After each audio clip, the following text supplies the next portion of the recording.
Fortress? Well, I like this metaphor. I dealt with the warlords of the Amanicus star system not long ago, and their synchronized orbital manor wasn't this heavily guarded.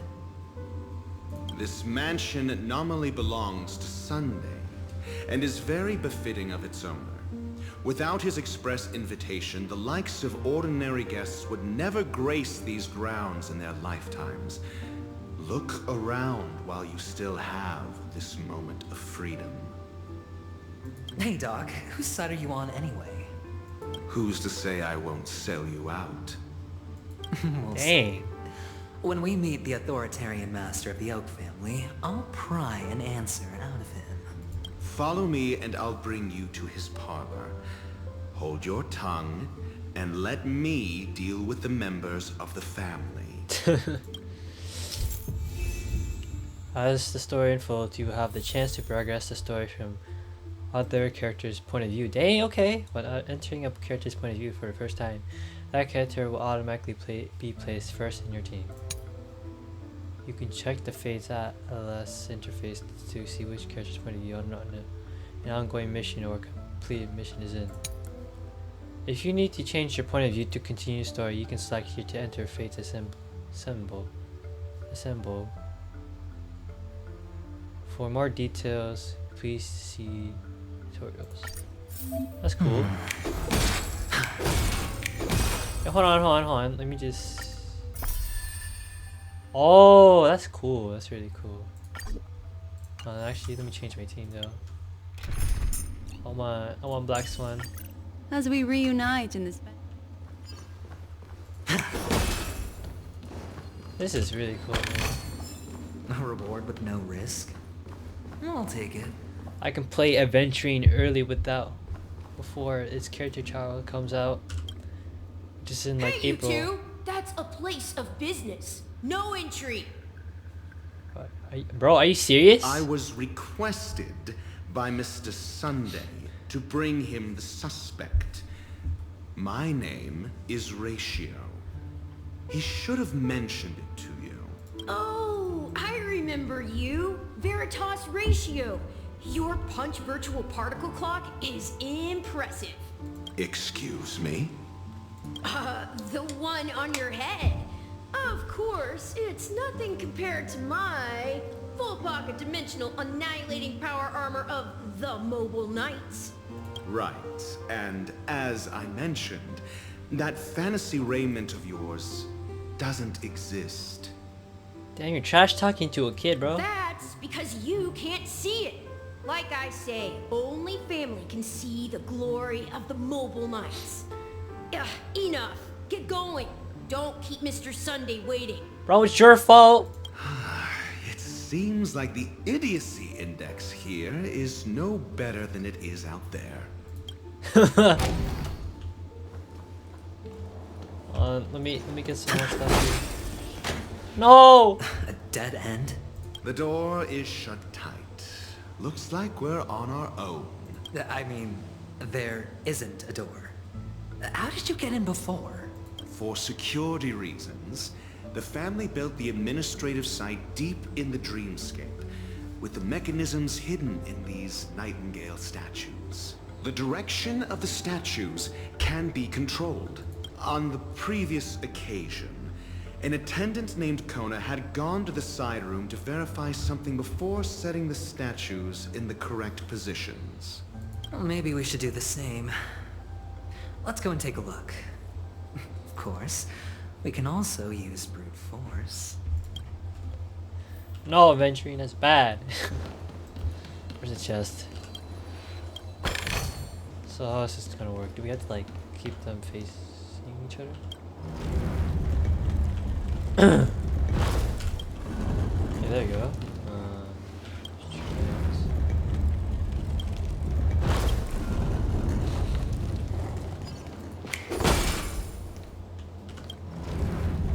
Oh no!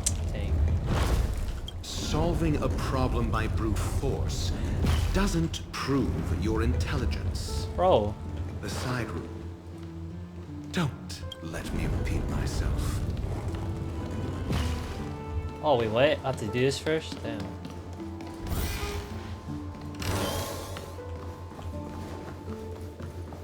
Wait, what? Oh. Never mind.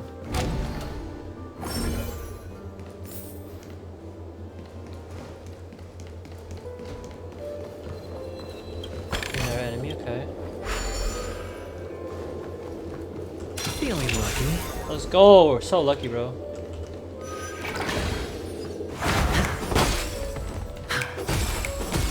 Let me fight this guy. That's not his kid. What the heck? Destiny Bro. isn't chosen. Ill fate is dead. Just killed yourself. That'll nap time.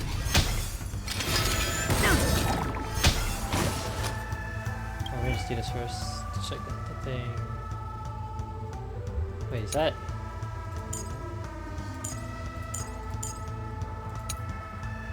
Leverage? Dang! Wait, 42? Wait, let's check this thing right now. Oh, that's so good. Dang. It's on me.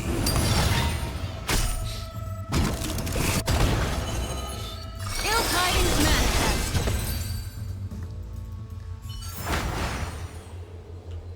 That's cool, that's cool. Where do I go now? Wait, let me get out the chest. Actually. Is that it? Dang. Let me do this first. Let me just. What the frick are you doing? Bro, chill.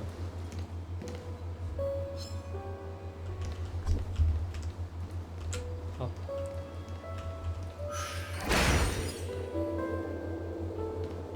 Oh, to go. Wait, is there one? Oh, there it is. 6 nightingales facing Bro, in I have to different memorize this? directions. An obvious hint. But are these nightingales? They are. What's wrong? How can nightingales be so huge? They look more like torment eagles to me. There are no eagles in the 5 families, only nightingales. Why am I wasting time with you on this?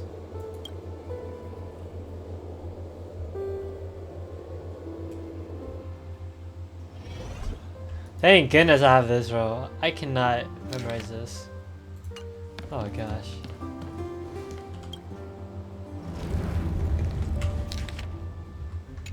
Yeah, that's good.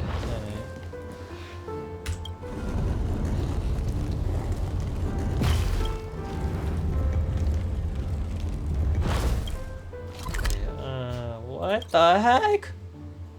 27. Okay, so there's 2 floors. Okay.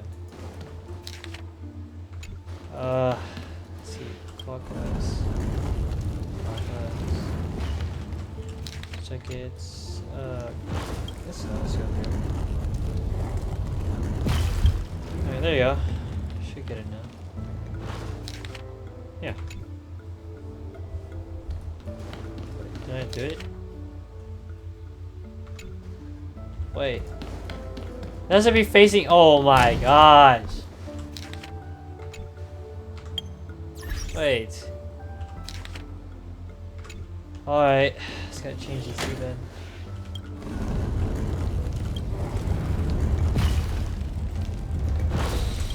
Alright.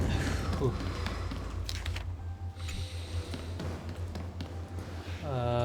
There you go. And what the heck? There you go. Let's turn this 2 more times. There you go. Just as I thought. Here's the correct answer. A truly miraculous discovery. Perhaps I should offer you the chance to join the Genius Society. Really? Well, I thought you'd given up on that already. Let me guess, he's being figurative. I was being sarcastic. Never mind, Can't you sarcastic. I'm tell? stupid. Oh, come on, man. Invite this man. Okay, what the? Another puzzle? Oh, impressive. So much for Mr. Sunday's reserved, virtuous image. Do you need me to remind you? We're in a dreamscape. No matter how grand the mansion looks, it'll not affect Penacony. Stop wasting your time nitpicking the family here. Yeah, you're right. The only way to destroy the family is death. Sunday must have thought the same. Let's head down. Okay.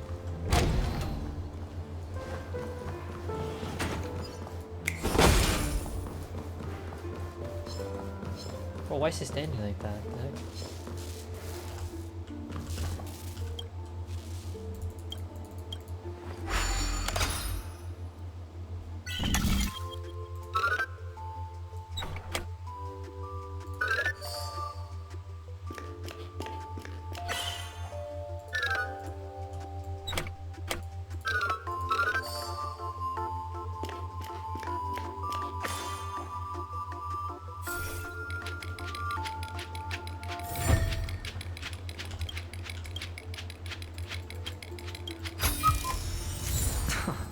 This is hardly enough for a seat at the table.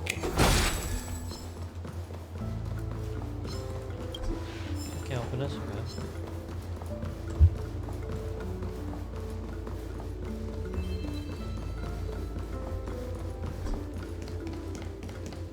There you go.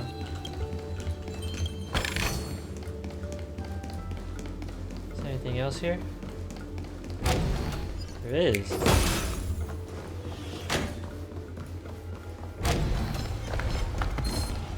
What the frick, man? What the frick? Why is it an ambush?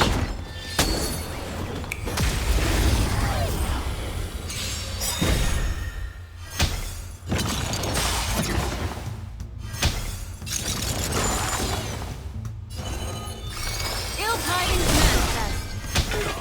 Unworthy. Nap time. Hedge your bets. It's on me. Destiny isn't true. Ill fate is said. Stand down. That'll take more.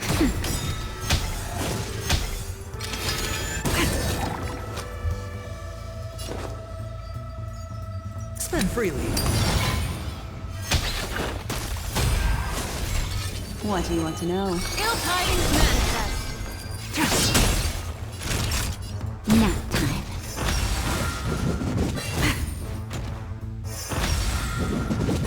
No dirty tricks, alright. Sure, I'll play along. Going all in. Tabs on me. The dice have been cast. Bust. Or maybe I'll take it all. Dang.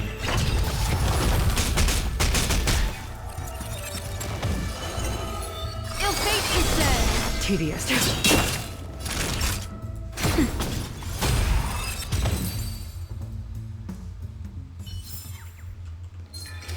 No. I'm out of here, I'm out of here.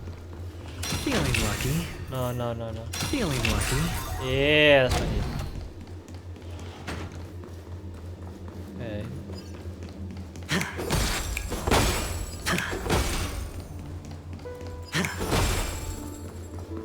Look in here. Oh, come on.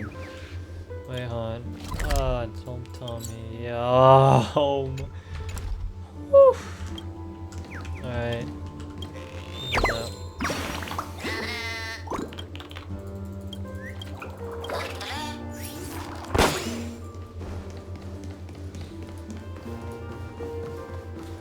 We just check every inch of this area.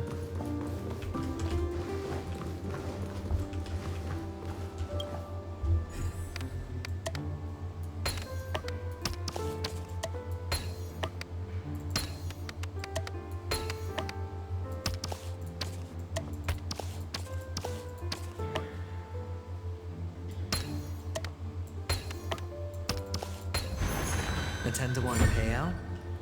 Music to my ears.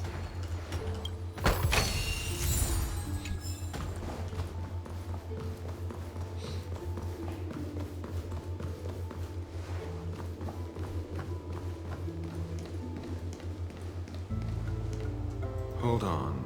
Huh? What's wrong? Are we heading the wrong way? No, but this door is locked. My friend? Did you really make an appointment with him? It's a trial. You got to prove your worth to Sunday before you can speak with him. If I'm not wrong, we need to find a way to open this door in the hall, or this place will be our prison. Oh, an escape room. My favorite. Get serious. I've no time for games. Let's head back. The hint is probably in that prominent sandpit. Wow. That's an enormous sandpit. I'd love to build a tall building for myself. Once I have enough savings.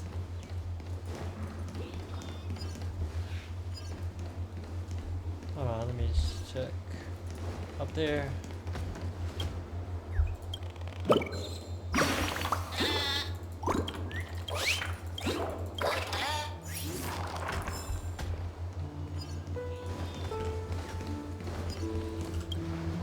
Oh, look. There's a noticeable gap in the model. I believe you're right. There wasn't a gap before. That man must have done it intentionally. Well, with your brilliant mind, you shouldn't have any trouble recalling what was here last time. Right, Doctor? Of course. Let's look around. When I see it, I will know it. Fine. Fine. Why do I feel that we're pursuing a degree in burglary now?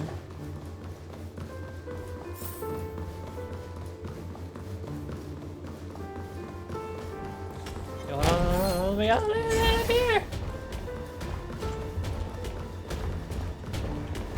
Open the door! Open the door! Oh my gosh. Go, we're safe. What the frick? Oh, okay. Found it. This is it. Okay.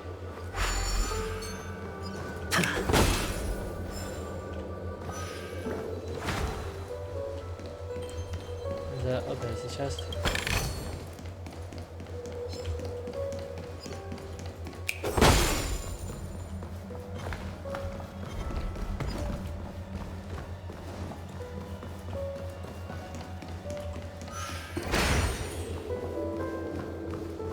Yo, it's Robin. Let me get this first.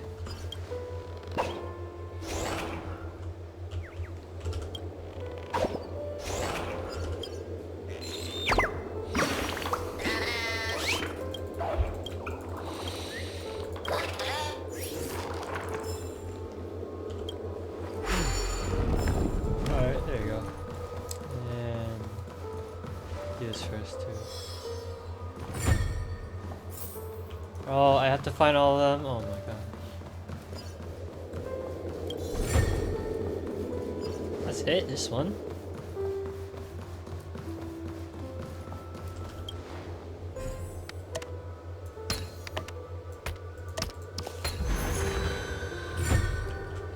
Let me just straighten this.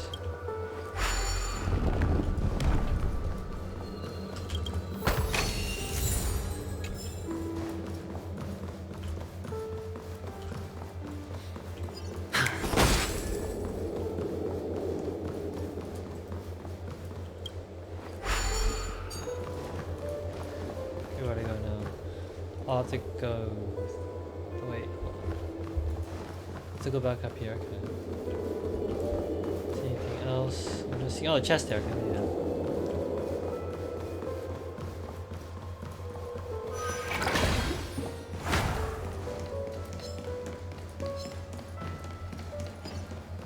What's up, guys?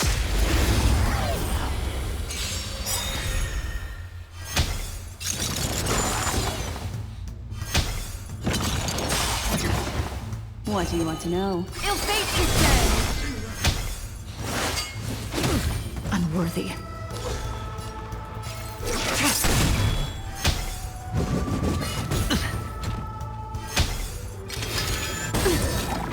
That'll take me.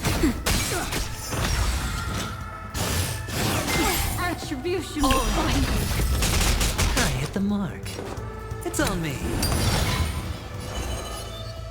Ill tidings manifest.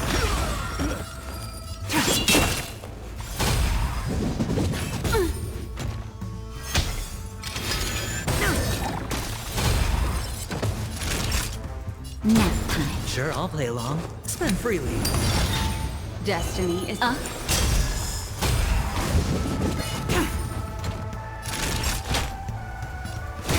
Stand down.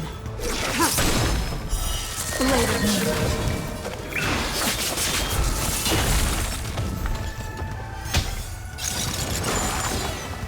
All will be revealed in lunar flame.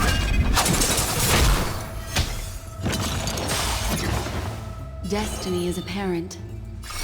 Ill fate is dead. Blade fodder. Naughty child. Nap time. The dice have been cast. Bust. Or maybe I'll take it all! Destiny is apparent. Ill tidings manifest.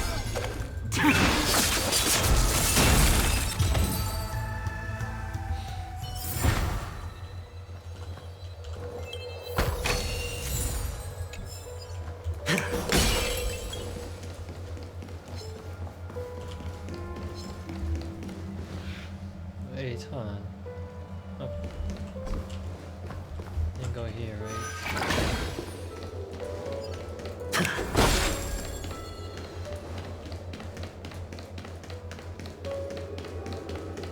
Oh, wait, hold on. Let me do this too.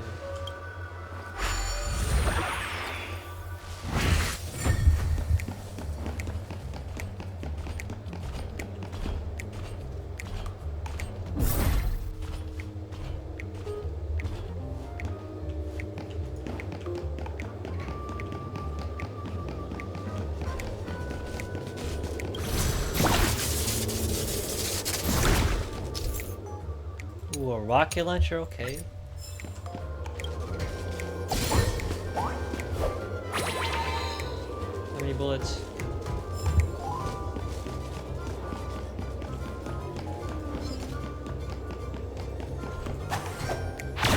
Oh, come on, bro. I'll get one ammo.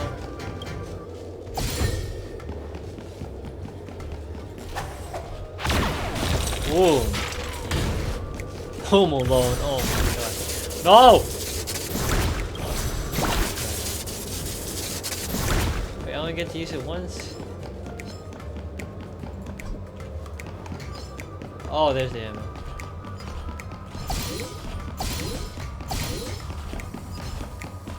Wait till it's over. And... boom!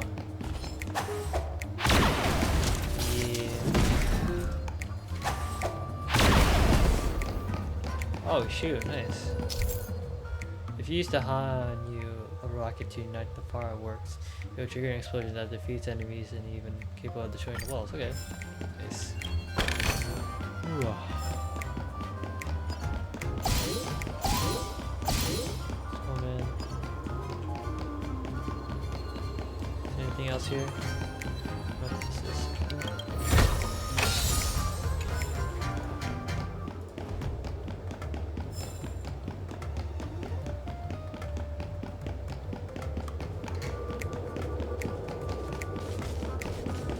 That's it. Alright.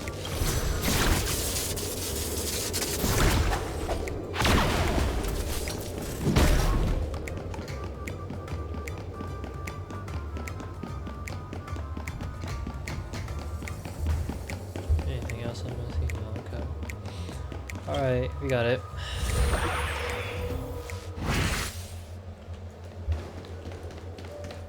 Alright.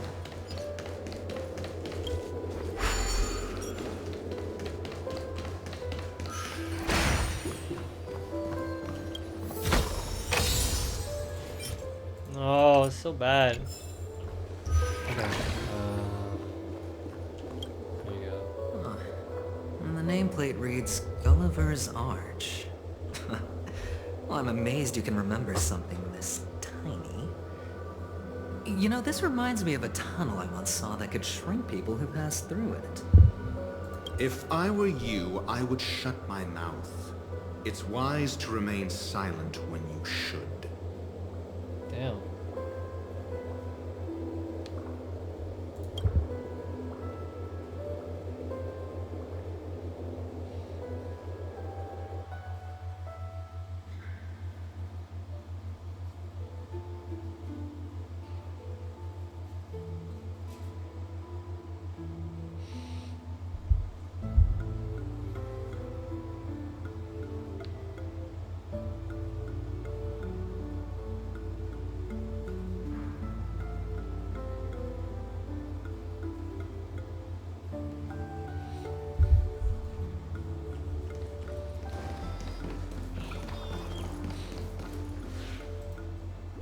Oh, this reminds me of one of those building toys.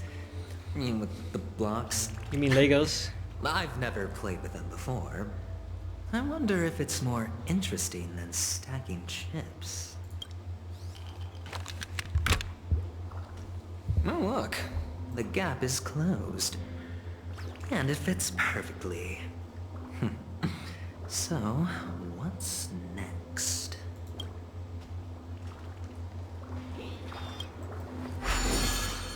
While we're going through that? Oh my gosh. Oh my. Oh, good heavens. Did I shrink? Am I still in a dream? Indeed. Oh my. Oh, Doctor, you're huge. It's me! Down here! In the sand pit! Oh, actually, I think we could make this work for us. Just find a way to slip me into Sunday's collar, and I'll infiltrate the family just like that. Well, that's. Bro, you're gonna humiliate yourself, dude. Are you serious? Oh, fine. I was just kidding. Oh Let's my find a way to gosh. open the door. What the heck? How you first? I think your game's bugged, dude. Are you serious? Oh my gosh. Wow, this is so cool, man. Oh, where's the photo? I gotta take a picture of this.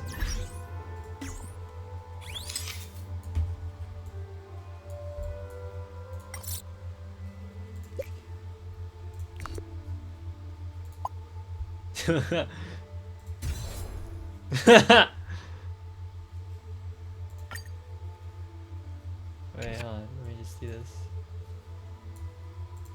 That's hilarious. Okay. Let's see.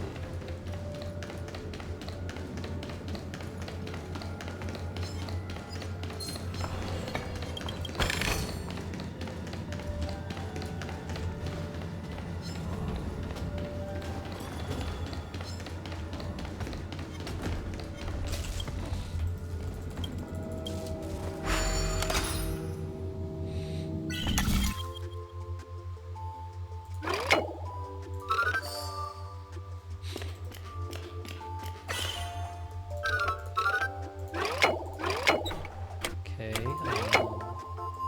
Oh.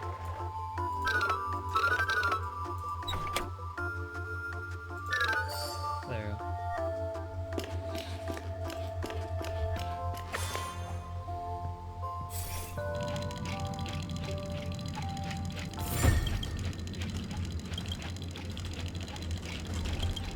Collect it, man. Give me it.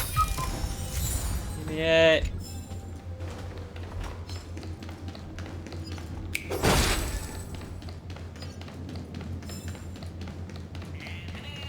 Anything else I need to worry about?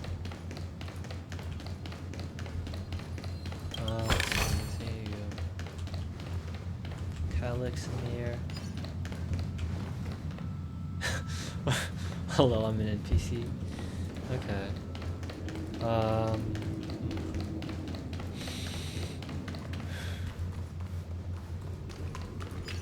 think it's, oh my god, what the heck? Hello, I'm an industrial scum, okay.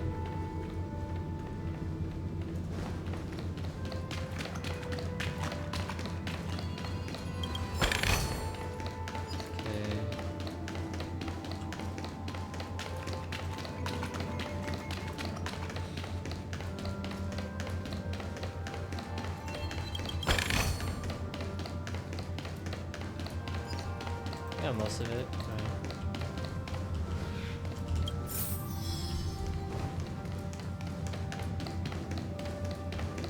So far, dang.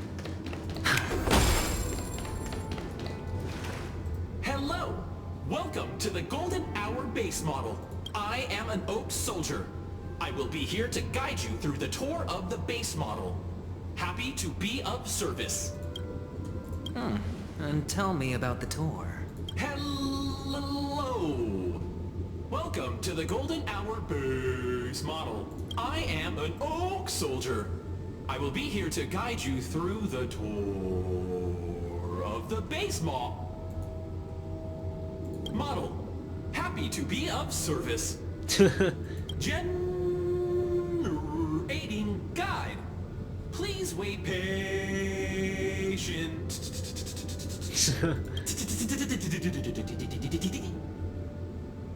Found the nearest check-in spot. Please look behind me. A capsule machine model.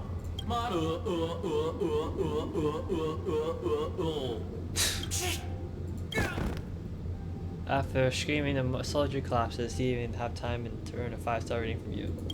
What's up Okay. with that? Now the family's toys are trying to frame me? Oh, capsule machine. There's no mechanism on the floor. Could there be one at the top? Doctor, do me a favor. What the heck, man?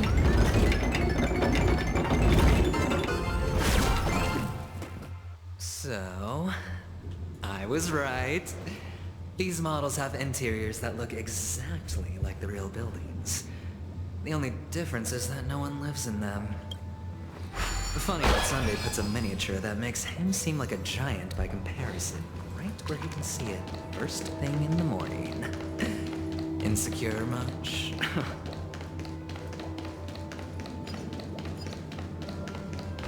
The moonshine. I'm not fighting you guys. No way. Oh, one of the fragments flew upstairs. I'll need to use the pinball machine to flick myself up there. But it's tough.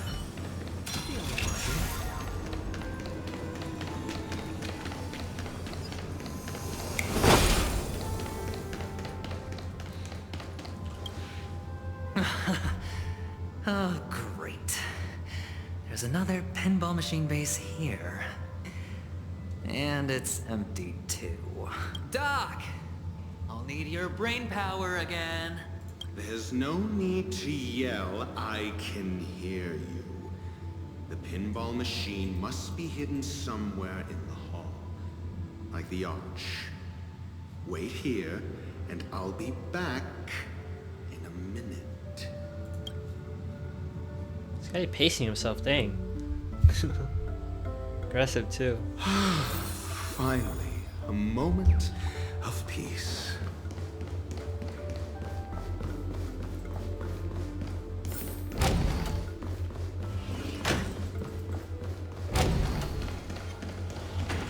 For the theater of mediocre.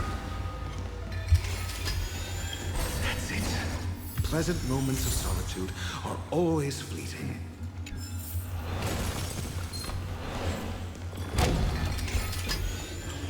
Ooh, that's close.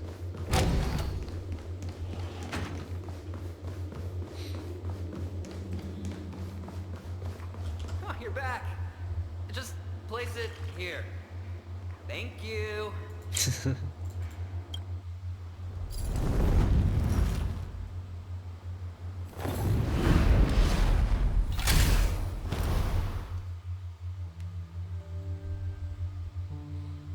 Like how they make these specific scenes cinematic. Thanks, Doc.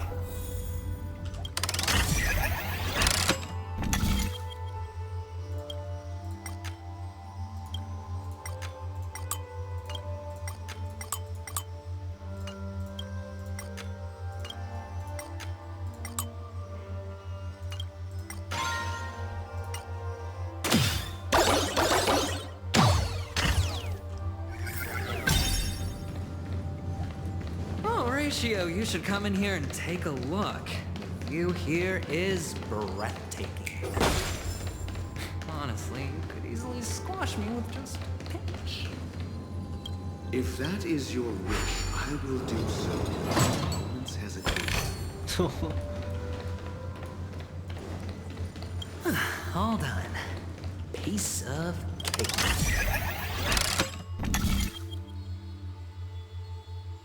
Oh, what's this? Oh, it's in their area, okay. I go here then.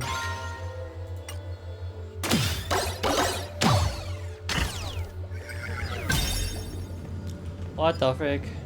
Oh my god. Feeling lucky.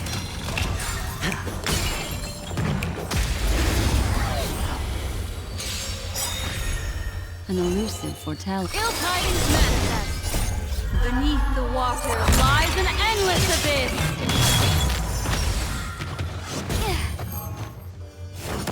Try harder.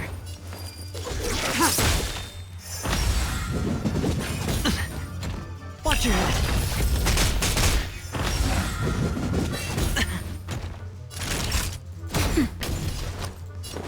Spend freely.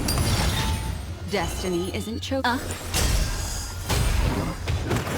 Retribution will find you. Tedious.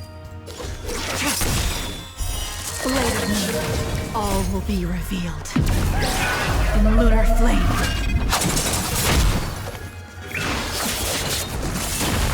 Time for a shot. Nap time. Hedge your bet. The dice have been bust. Or maybe I'll take it all. Watch your head.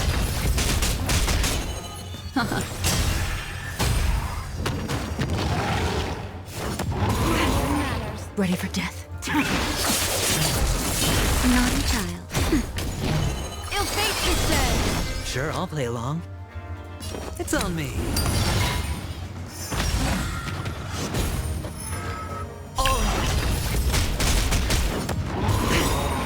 Nowhere to run.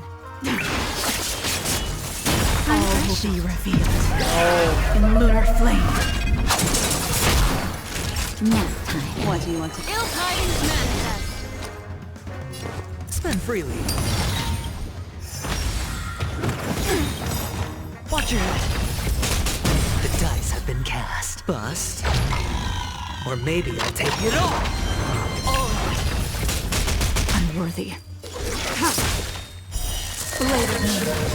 Memories of Beneath the water lies an endless abyss.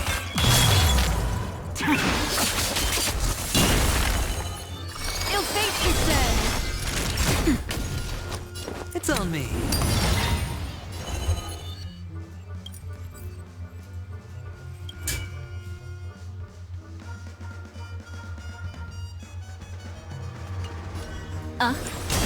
nowhere to run. Naughty child. Nap time. Hedge your bet. All done. Piece of cake.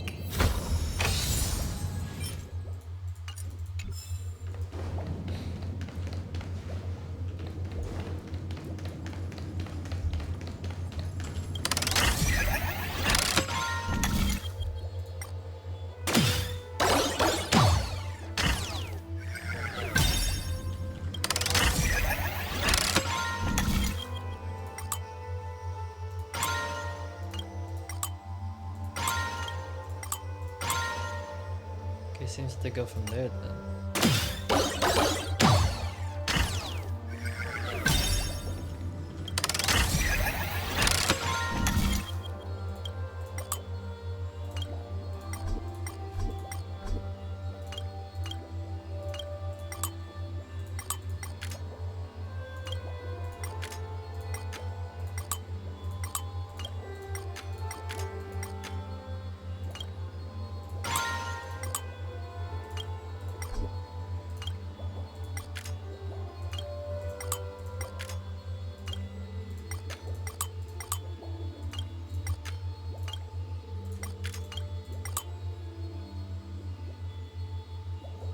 So how much are you up there then?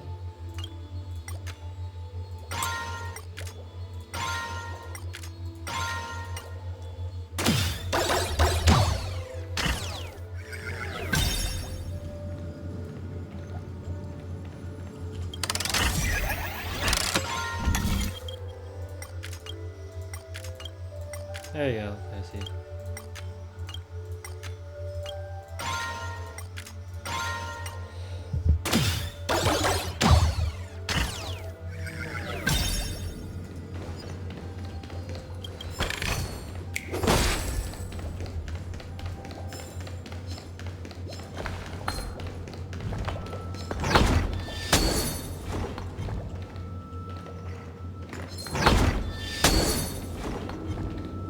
The moon shines on the truth.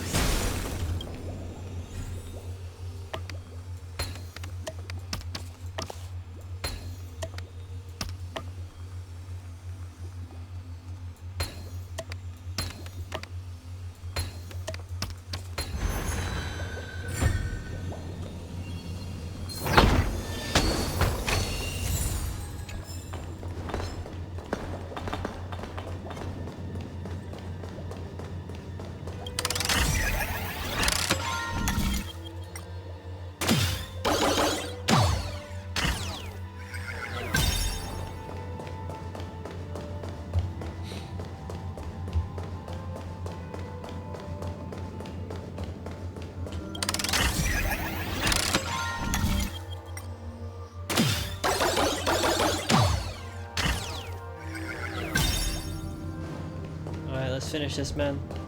Let's meet up on Sunday.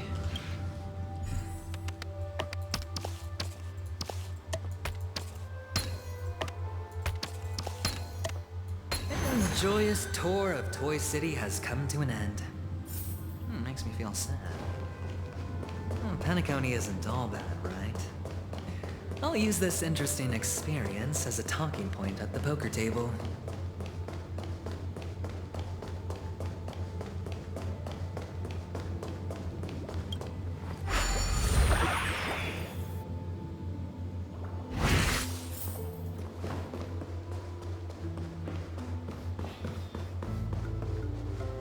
It's a pity you made it out of the sandpit alive. Sunday is just beyond this door. From my limited understanding, he's not someone easily handled. Are you prepared? Yeah. Only I believe he's the one who should be prepared to face me. Tell me about your plan. I don't have a plan. I'll just play it by ear. There are only two kinds of bargaining chips when dealing with people. Benefit or fear. Looks like sincerity isn't in your dictionary. Am I not sincere enough?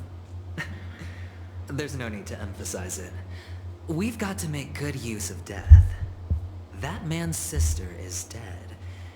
He won't be able to turn a blind eye, and that's fear. And I'll help him find the murderer. He can't do it due to his status and position, but I can. And that's benefit. On what basis do you believe he's incapable, necessitating the delegation to someone from a rival faction, the IPC?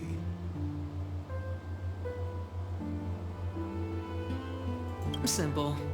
Because that murderer could very well be a traitor hiding inside the family.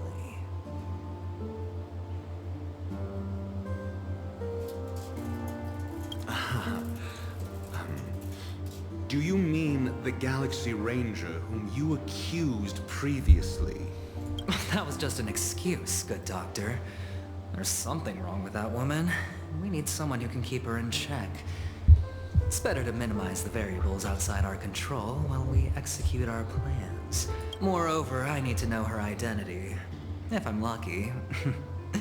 She could be an important pawn. And it's good to have more helpful friends when dealing with this matter.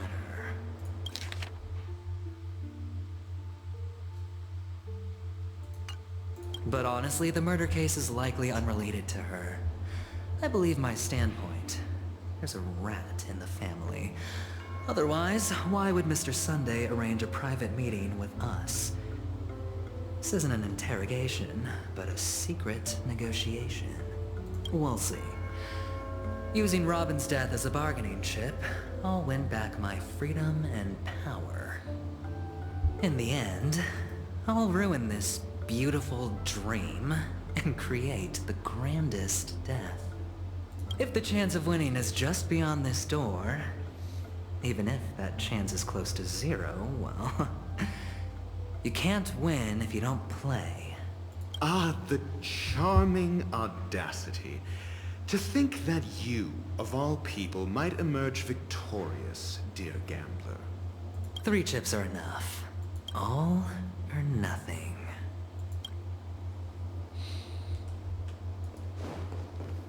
Okay. Let's see what Sunday has to say. It seems my puzzles are too effortless for you, IPC Ambassador. I appreciate your words. And I see you put a lot of effort into welcoming me, Mr. Sunday. However, this is no way to greet a guest. Well, this isn't an invitation, but a summoning.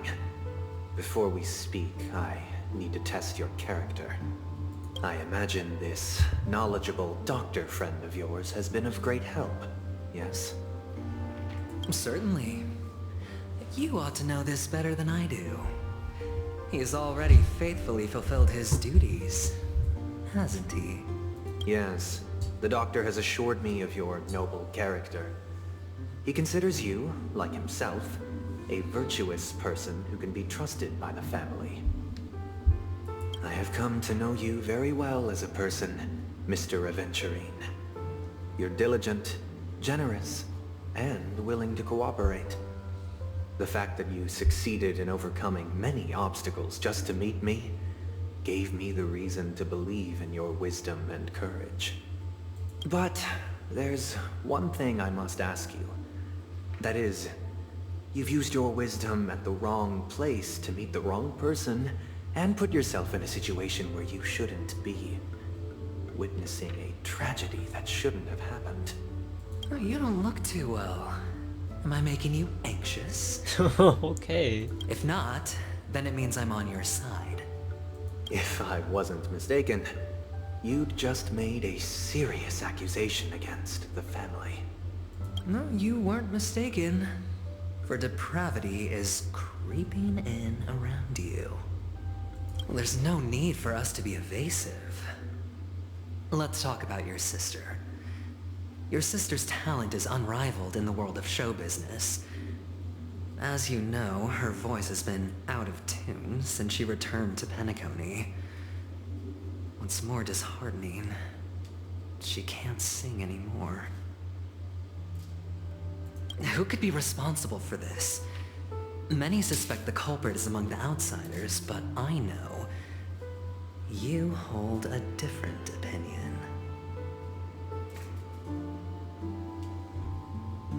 Now your noble status has become a shackle, preventing you from apprehending the murderer and avenging your sister's death.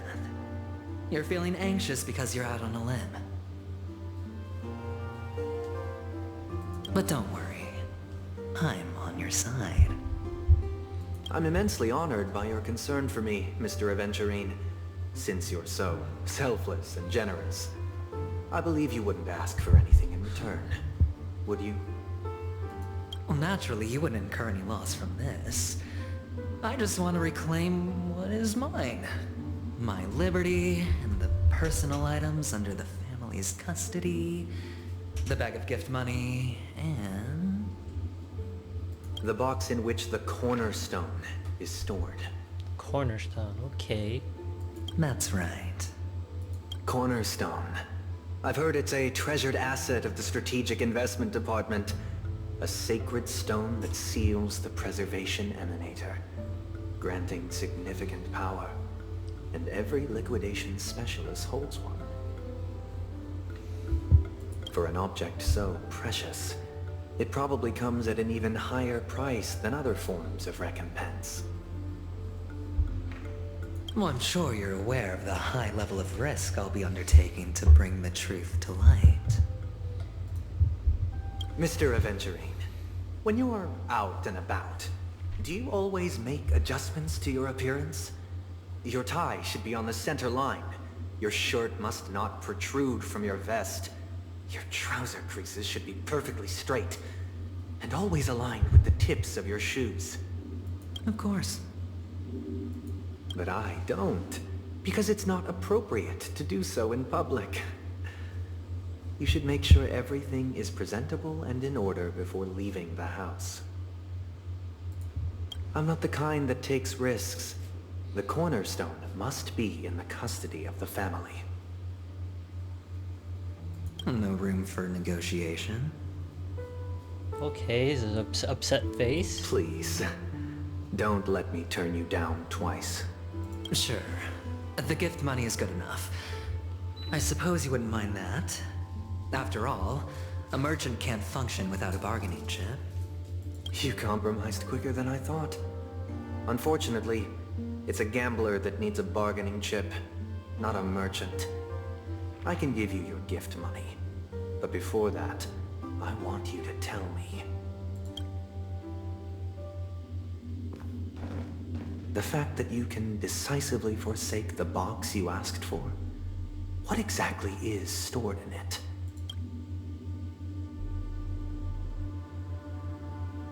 Oh, triple-faced soul, please sear his tongue and palms with a hot iron, so that he will not be able to fabricate lies and make false vows.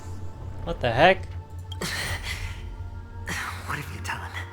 Under the light of the harmony, all wickedness is revealed. I implore them to shed their light, and I'll ask you questions on their behalf.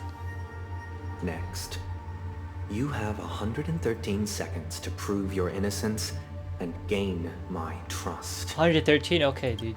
And if I refuse to answer? You can try, and we'll see if the harmony rejects you. Question. Do you own a cornerstone? Yes. What a simple answer. You Dang. too understand that idle chatter leads only to poverty. Well, why is that crow? Why is that crow? What's the point of view the crow, man? Did you hand over the cornerstone to the family when you entered Penacony? Yes. Does the cornerstone you handed over to the family belong to you? Yes. Is your cornerstone in this room right now? What's with these questions? Yes. Is your memory free from any kind of tampering or deletion, encompassing but not restricted to the techniques of the Garden of Recollection? Yes. Are you an Avgin from Sigonia? Yes. You even know about that? Do the Avgins have any ability to read, tamper with, or manipulate one's own or another's mind? What? No. What? No. Does it matter? Do you love your family more than yourself? Yes. All the Avgins were killed in a massacre. Am I right? Oh, damn. No. Are you your clan's sole survivor? Perhaps. Do you hate and wish to destroy this world with your own hands? I don't know. Interesting. Now, the final question. Can you swear that at this very moment, the Aventurine stone is safe and sound in this box?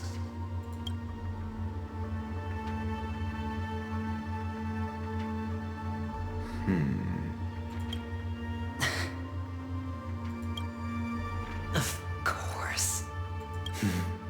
Looks like we can get an answer. Open it, Mr. Aventurine. It's your last chance to defend your honor.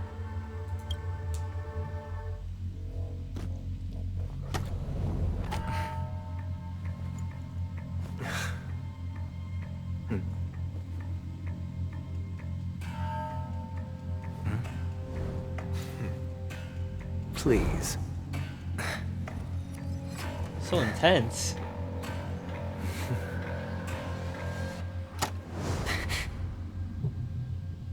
Bro, who took it? Are these what you're looking for? Wait, two of them?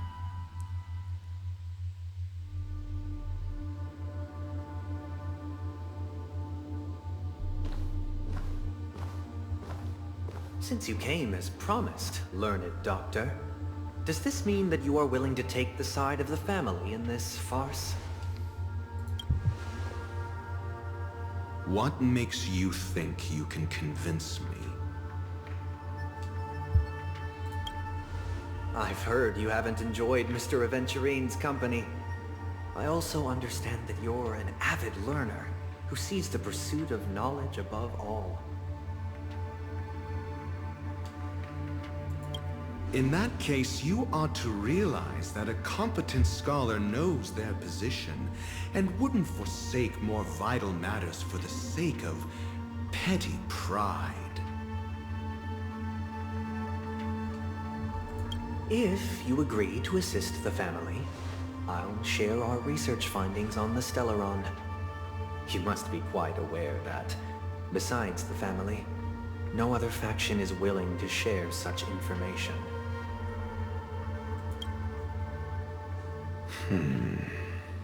Cut to the chase. What do you need from me? I need Mr. Aventurine's comprehensive plan. Haven't you confiscated his cornerstone? You can't expect a featherless bird to take flight. But I've also heard the 10 elites in the Strategic Investment Department have united, progressing together in the interests of the IPC. You'll have to speak more clearly than that. The cornerstone, which Mr. Aventurine surrendered. Was it really his? Wait, what?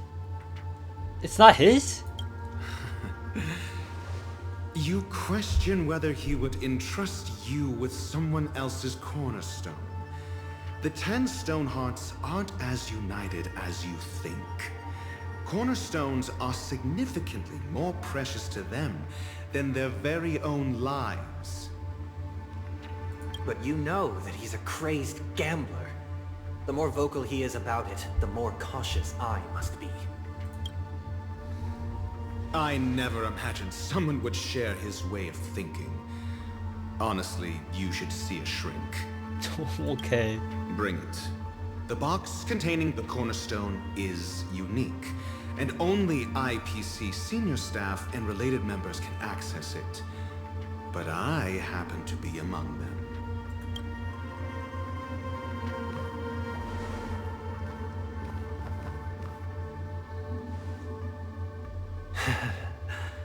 I appreciate it.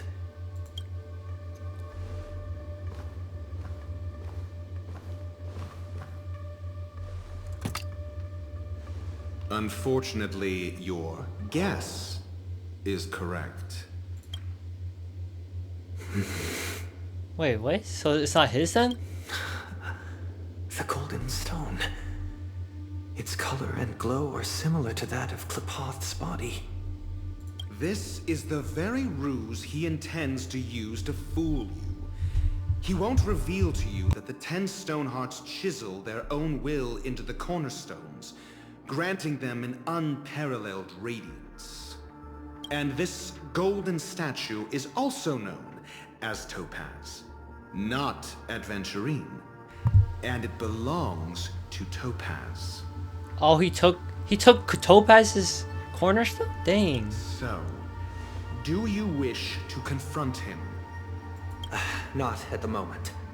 I'm more interested to know the location of his cornerstone. The safest place somewhere you'd never think of. Because he never intended to hide it. In fact, that cornerstone has been in your hands from the very beginning.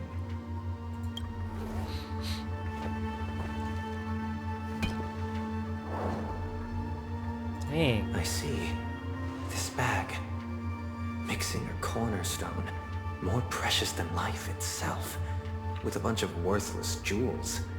Disguised as a gift of money waiting to be confiscated. Is indeed in line with Mr. Aventurine's style. Then he makes up some trivial excuse, downplaying the matter and requests the gift money. This is a gamble, one he's all too familiar with, betting on your single misstep leading to a total loss. Dang, I kind of feel that Sunday's height is inferior. No, like his entire aura is inferior because of the height difference. Learned Doctor, I am grateful for your help. The family will surely reward a righteous person like you. As for the villain, I hope he retreats in humiliation. It was all thanks to your friend with a keen eye that I could add a blot of utter failure to your storied career. Ratio, you wretch. Finally shown your true colors, huh? Oh, and just to remind you, you currently only have 17 system hours left to live. Treasure your remaining time, and savor the delectable aftertaste of defeat. Like, what? 17 hours? You might as well explain yourself a little more clearly. What I performed on you just now was the Harmony's consecration. You were to show allegiance beneath the illumination of their grace. Yet you acted willfully, uttering nothing but falsehoods, transforming the consecration into a trial. I genuinely see no reason to absolve you from it. Is this what the Harmony represents? Is it built upon constraint and coercion? You misunderstand, Mr. Aventurine. Punishment is meant for the irreverent, but I have seen your resilient spirit, and thus I offer you the possibility of a new beginning. Throughout these 17 system hours, you will be unable to escape the dreamscape, or contact any of your companions. You only have 2 paths before you, and it all depends on whether you can complete my test within the time limit. Should you succeed, you will be able to coalesce into the Harmony and be with your family. If you fail, you will suffer the wrath of the eternal Centurion and fall into an abyss of doom. Sounds like I'm gonna end up the same either way. I indeed do need a servant to help me uncover the evil hidden in the family from an external perspective. I will purge the evil from the inside and bring the real culprits to justice within 17 system hours. When the time comes, compare your findings with mine. If both our findings align, or if you can provide me more insights, then they will truly be able to grant you mercy and honesty. This guy's cruel. Shameless hypocrites. You took everything from me and still demand the truth. That isn't fair. Your carnival reeks with the stench of cash. Nothing is achievable without it. This is meant to be an act of personal virtue, not requiring the family's support. Your bag is over there. Do as you please. I believe you can trade this bag of worthless jewels for everything you need. That's what gamblers excel at, isn't it? Off you go, Mr. Aventurine. You are free. I will wait here for your good news.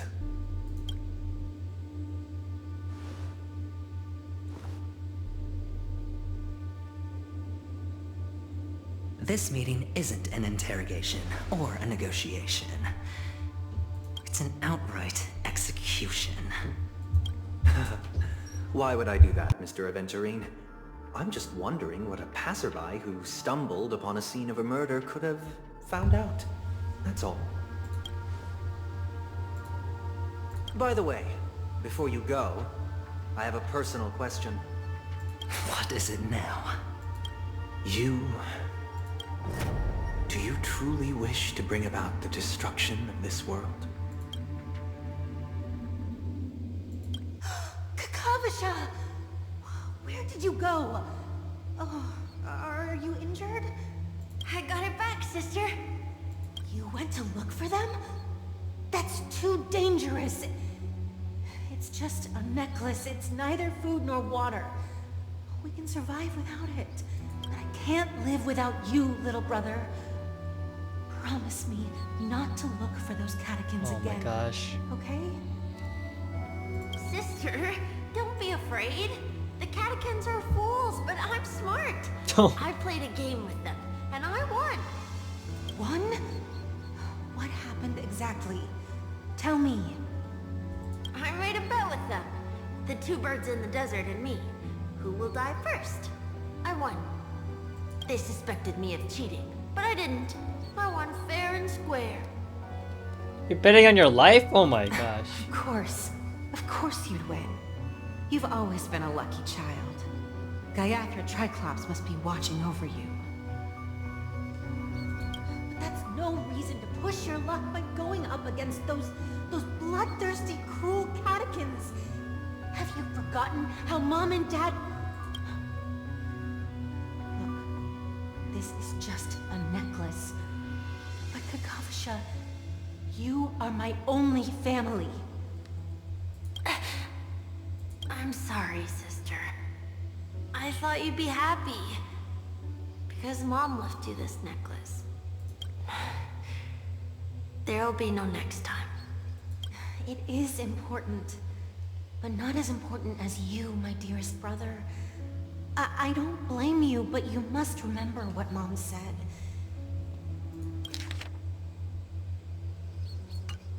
Pain and poverty are the trials of Gaiathra Triclops.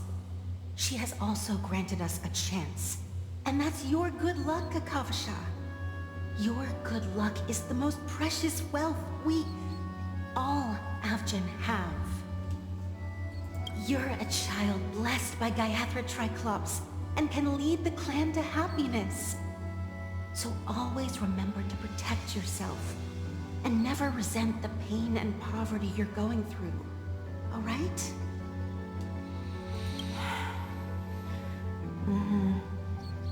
Listen to me and swear to Gaiathra Triclops. Okay. We'll swear to Gaiathra Triclops to protect this wealth. But sister, if Gaiathra Triclops was really watching over us, then why did she not protect Dad when he was swept away by the quicksand?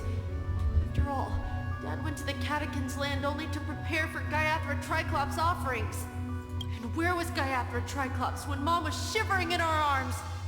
Mom was still pleading for Gaiathra Triclops' forgiveness under her breath, till the moment she closed her eyes. Sister, everyone praises me for being smart, but I don't get it. If every rainpour was Gaiathra Triclops' forgiveness and grace, then how bad were our sins? So much so that we were born in this world of death?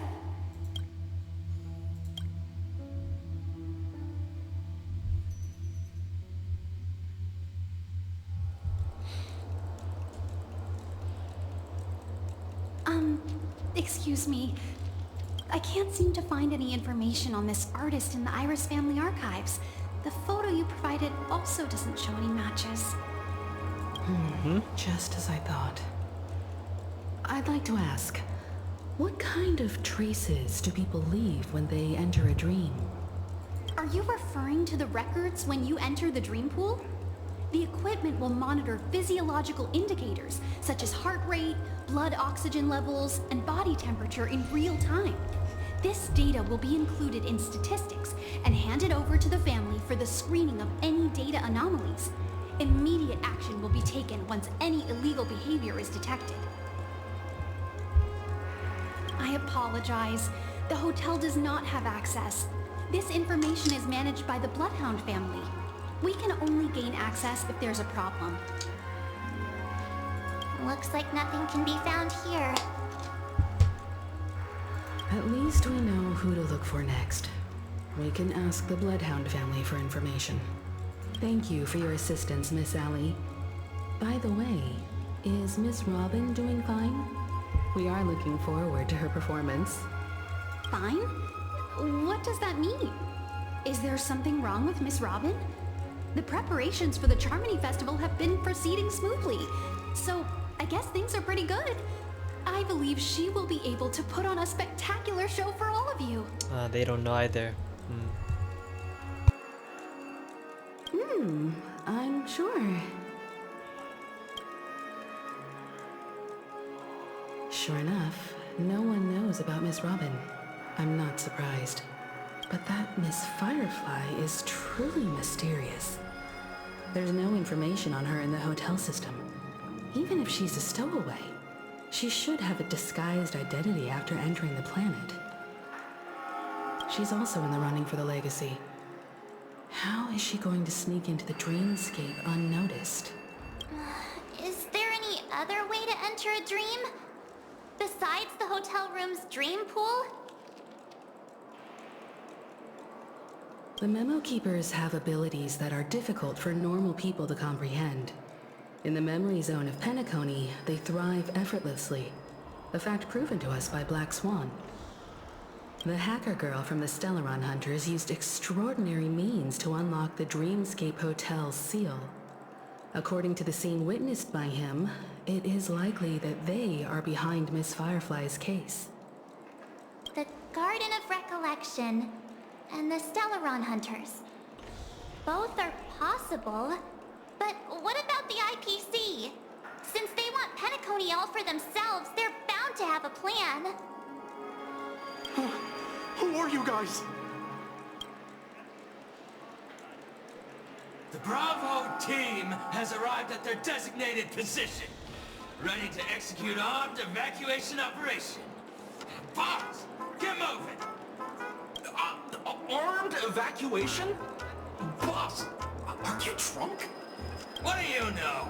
It's more efficient this way. Just don't let the director find out. Act first, report later. Understood? Help! Help me! I spent all my year-end bonus on the snowball! I don't want my name on the department's major disciplinary notice! Hey, check it out! That voice. Could it be the IPC workers from Belobog? To all guests, the IPC will be conducting special operations within the hotel. Please follow the staff in charge of evacuation to the designated safe zones, or compulsory measures will be enforced. I'll request a beating for you lot! You've been told not to drink during work hours. Yo, it's Topaz! Take him back to the hotel room. I'll organize a meeting later to properly go over how this incident report should be written.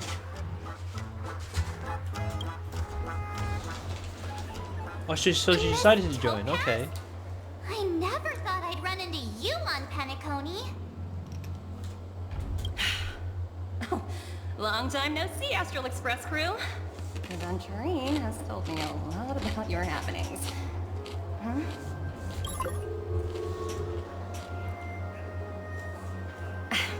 It's fine. Do as I ask and try to avoid any conflicts with the family. Report to me before taking any action. Yes, all right. As you see, the IPC isn't very popular here on Penacony. Cordiality from the family is a mere facade. The former frontier prison has turned around and cuffed its shackles on the IPC staff now. Only Aventurine, who carries an invitation, is allowed to attend the banquet. An entourage like us, we can only sit around in the reality hotel, unauthorized to even enter dreams. No wonder Aventurine's scrambling to partner up with someone. The IPC can't back him up in the dreamscape. His situation isn't optimistic, I hear. You're all helping to investigate some dirt on the family, are you not? Let me know if you need anything outside the dreamscape. The IPC always treats its partners well.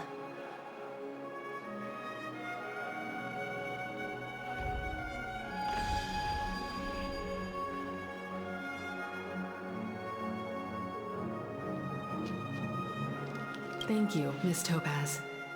We're on our way to the Hounds to verify some intel. Perhaps you've had dealings with them? Yep, they're tailing us right now. Why not go and talk to them? It'll take the spotlight off me. Being constantly stared at is really uncomfortable.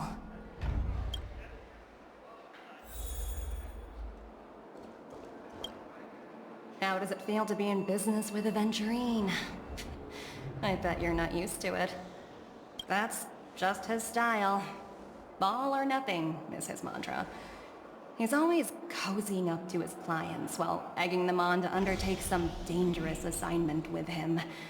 But everyone has their merits, so I won't comment further.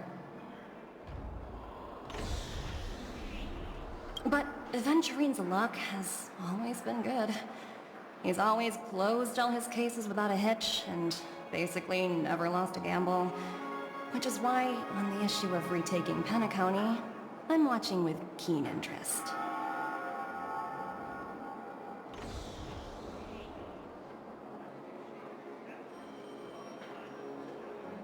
As for the two cases, apologies, but I don't have much info on them either. All I can do is ask you to keep digging for more details.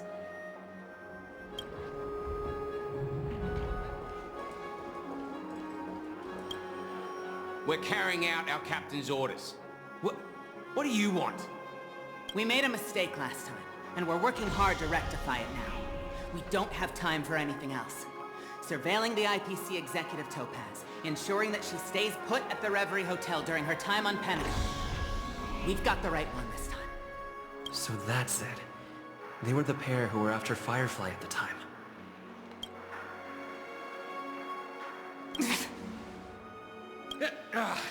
It's you again. Back for more trouble? We're not afraid of you this time. Well, spit it out. Stop bothering us if you've nothing important. So you know each other. Why do you keep running into people you've beaten up before?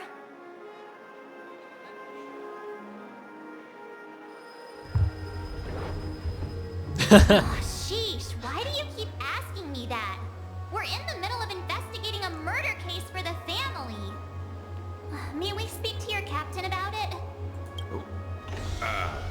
Well... Hey! The security officer instructed everyone to shut their traps before he returned from Dream's Edge. What murder? You'd better stop spouting nonsense. Yeah, that's right. We have nothing to report. Please leave. Looks like they're not going to cooperate. But they did at least tell us that the captain is at Dream's Edge. Why don't we just look for the security officer then? It's probably Gallagher, the one he mentioned, right? Alright, Dream's Edge. Face recognition failed.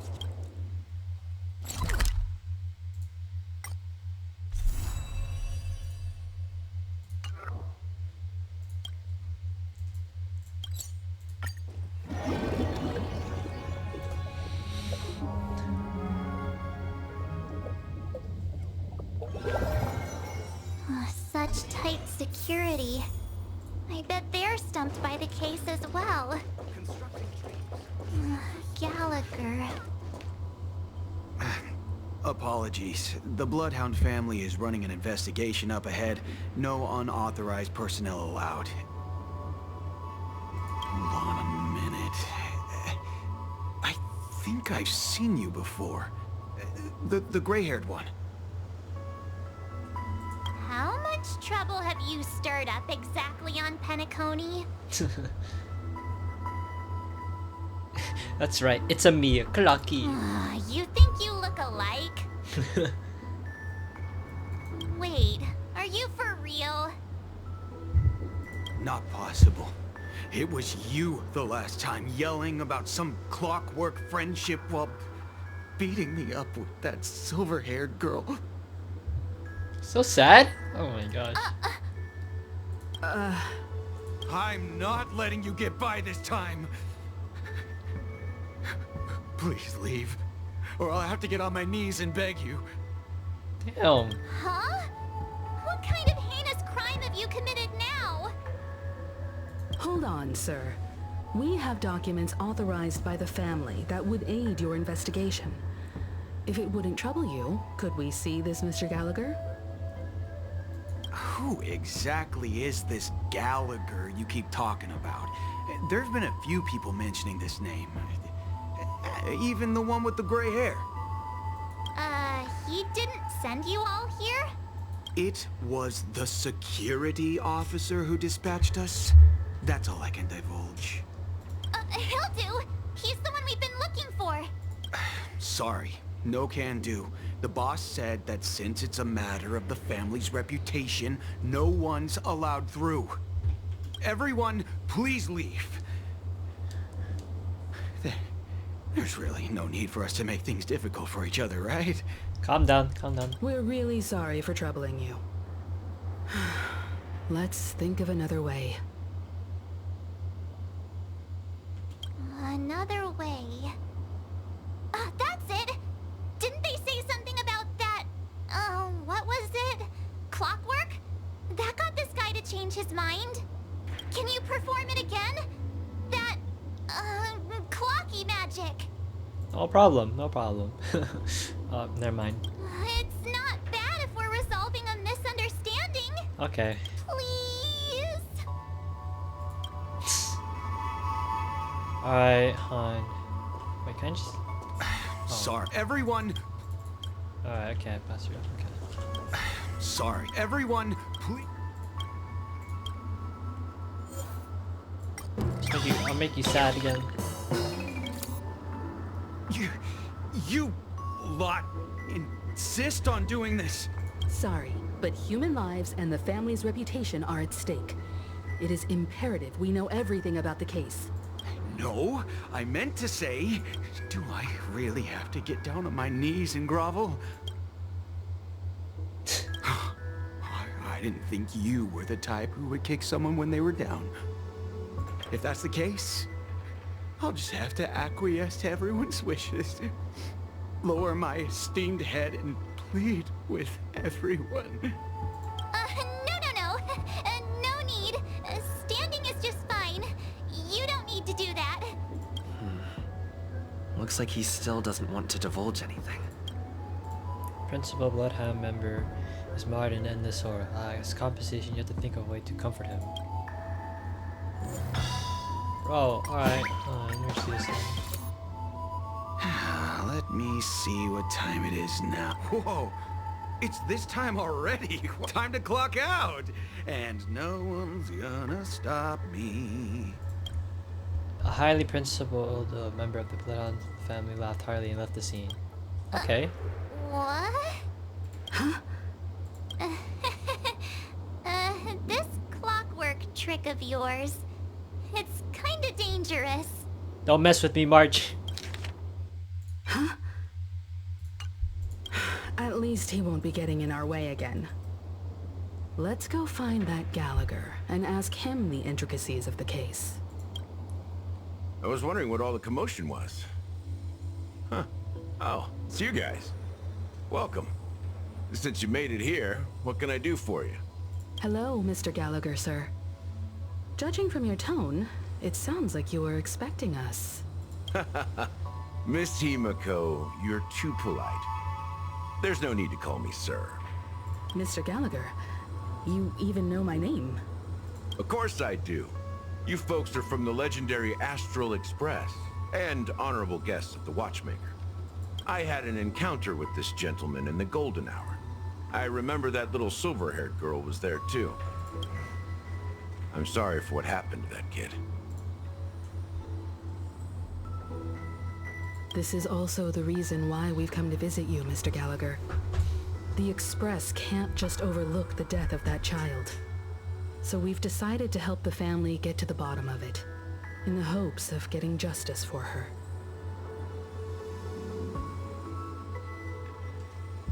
The Nameless involved with the family. What an unpredictable twist of fate. Why? What's wrong with the family? It's nothing. On Penacony, everyone loves the family. No matter how much one resists the beautiful dream, when the time comes, they too will find it hard to let go. Who wants to leave a warm nest? Just idiots, little kids, and inebriated fools. Mr. Gallagher seems to be getting at something. But you got it wrong. I'm not. You want to discuss the case? Sure. Come with me. This is not a good place to talk. Let's go elsewhere. At this moment on the other side.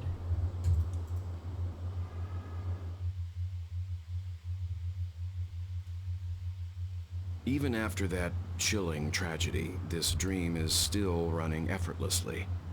Other than the family of the Harmony, it's hard to imagine any other power in the universe that could sustain a building of such magnitude. The family itself is a huge, perfect building. Like a living idol. Each member of the family sees themselves as a piece of the divine puzzle, revolving around a singular core and a shared ideal. Under their command, they loyally fulfill their roles, offering themselves while also receiving sustenance in return. Interesting analogy. Perhaps that's why Penacony's beautiful dream has persisted for so long. But the human body has its limits, and so does the divine's. That doesn't sound like the kind of comment a Galaxy Ranger would make. Just pointing out the facts. Mr. Yang will definitely have a better sense of what's going on than I do. Why do you say that, Miss Acheron? The beautiful dream is crumbling. But not because of a particular eon, a particular faction, or a particular visitor. Its collapse stems from a certain inevitability of human nature. The family refuses to acknowledge this, and it has ultimately backfired and become a catalyst.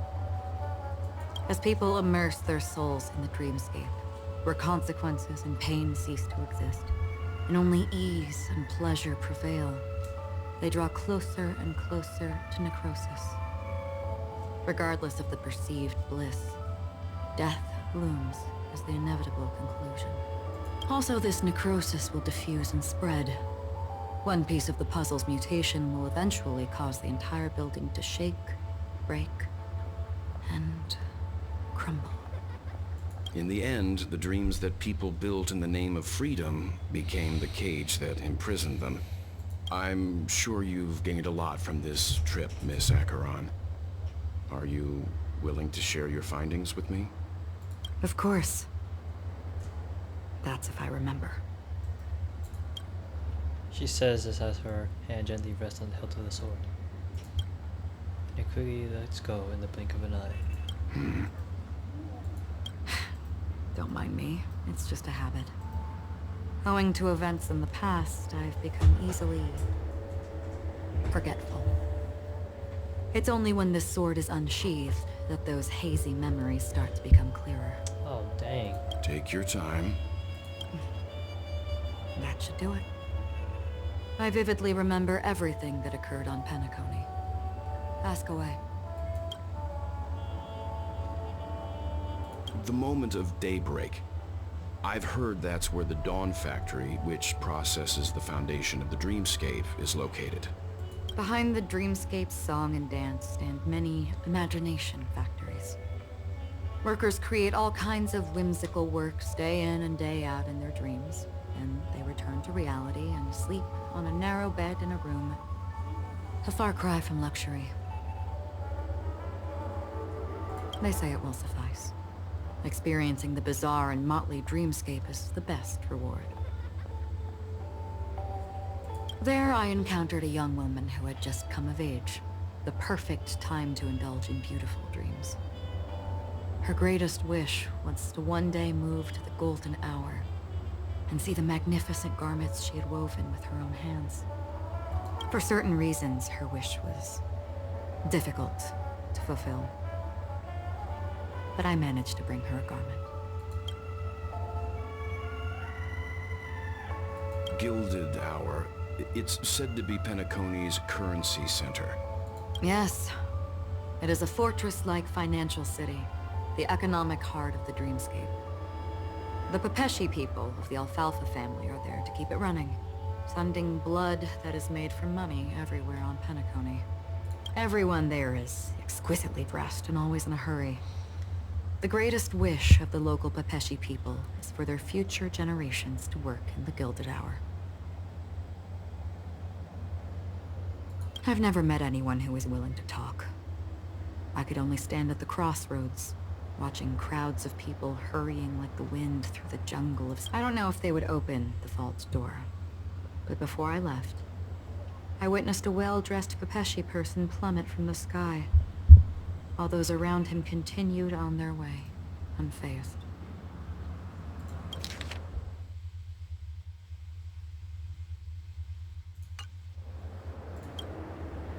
I hear the Blue Hour is very romantic. Do you have any tales to share? Perhaps Mr. Yang has heard. There is a large boat called the Aventine, anchored along the Sea of Dreams, where soft music and dancing persist endlessly every night.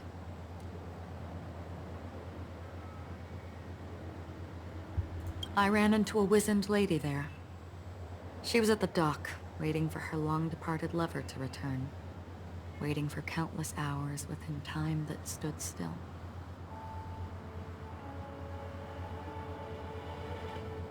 In the humid sea breeze, she spoke of her own youth.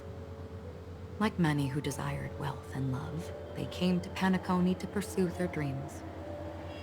Alas, her lover's consciousness was lost in the dark depths of the Sea of Dreams. Finally, she suggested we continue our conversation on a boat in the shallows. I agreed and boarded the boat with her. But she never said anything. Her eyes absent-mindedly gazing at the horizon for what seemed like forever.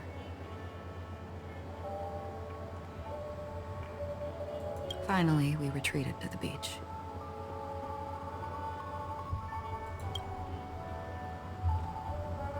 The dreamscape of chic, luxury, and consumerism, the moment of dusk. My companions have been there too. Then you all must have seen those who are attempting to realize their dreams. Or have realized them. Scattering money as if it were dust and betting it on all or nothing. Everything has a price, and everything can be bought or sold. Even dreams themselves. I saw an Intellitron there, who was preparing to auction himself. When someone wins a bid, under stipulated periods and rules, he would do the buyer's every bidding, becoming that person's very possession. That Intellitron had been auctioned off a dozen times, and I participated in his 13th. That was the grandest banquet I had ever attended. But never again did anyone cast another glance at him. This time around, there were no successful bids for him. This is what I've seen and heard along the way. Someone once said to me, Penacony wasn't like this a long time ago, nor should it be. I've traveled through the reality and dreamscape of the planet of festivities, watched the tides of night rise and fall when time stopped for people, where the spirits of the rich and impoverished remain forever fixed on their own scales. This is why I think the collapse of the beautiful dream is inevitable. There might be a way to change everything. Perhaps. But if this is indeed the world that people desire, if this is precisely why life chooses to slumber, should we still seek to change it?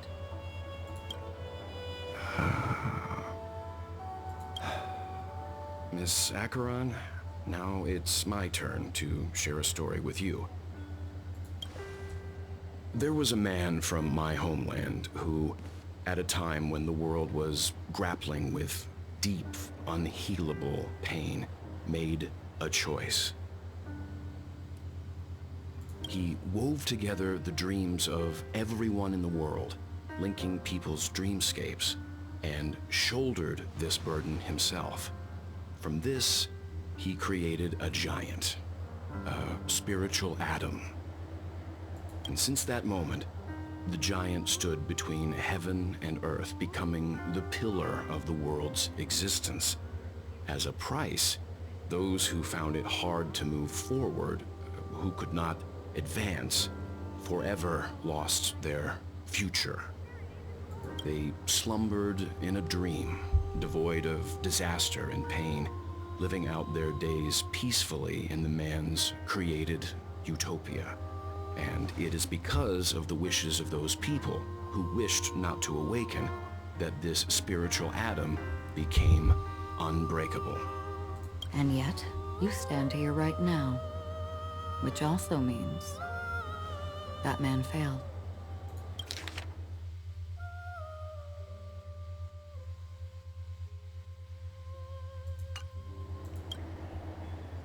Because people must always move towards the future. Even if human weaknesses make them pause when they truly cannot move forward, humanity will eventually seek a way to save itself. And that man, he was never a failure. Like everyone in that world, he etched the possibilities of human nature into his heart. He was the sun chaser of legend, soaring towards the sky and embracing his final victory with his fall. He ascended to heights uncharted, only to come face to face with the sun, a place not visited by anyone before. His wings would melt because of it, only for him to fall into the sea. And after that, countless others would surpass him, soaring to even greater heights. A fitting metaphor for the Nameless's trailblazing spirit. Thank you, Mr. Yang. I know what you wish to confirm. The universe has innumerable similar, yet different worlds. In these worlds, there are innumerable people who look alike, yet don't. I too have embarked on journeys, encountering old friends with familiar faces on different worlds, witnessing their destinies follow paths similar to mine. So I will tell you, even if not completely similar, the story you just told,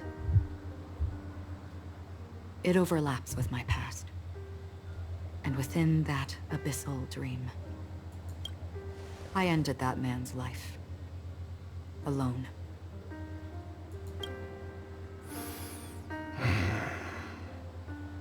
I am not who you think I am.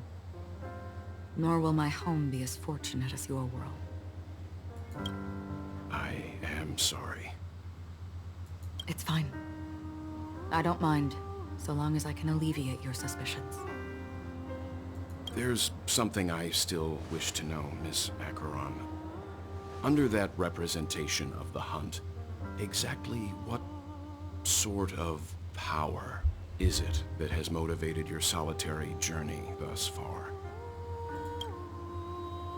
Mr. Yang, before answering that question, I wish to continue the previous topic. I like your analogy very much. Indeed, birds are born to fly. But in a distant past, their ancestors could only gaze at the sky in envy. They saw that faraway ray of light from above the heavens, That's a sky dame. piercing through the clouds and blanketing the earth. And so, time and time again, generation after generation, the birds spread their wings and took to the sky, attempting to touch its ceiling, all because the sun was there. Then, what if the last bird finally soars into the sky, only to realize that the end of the light is not the sun, but darkness?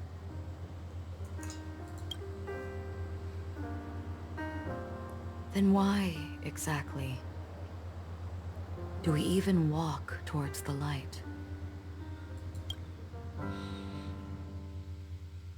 Okay, we're changing characters now? Okay.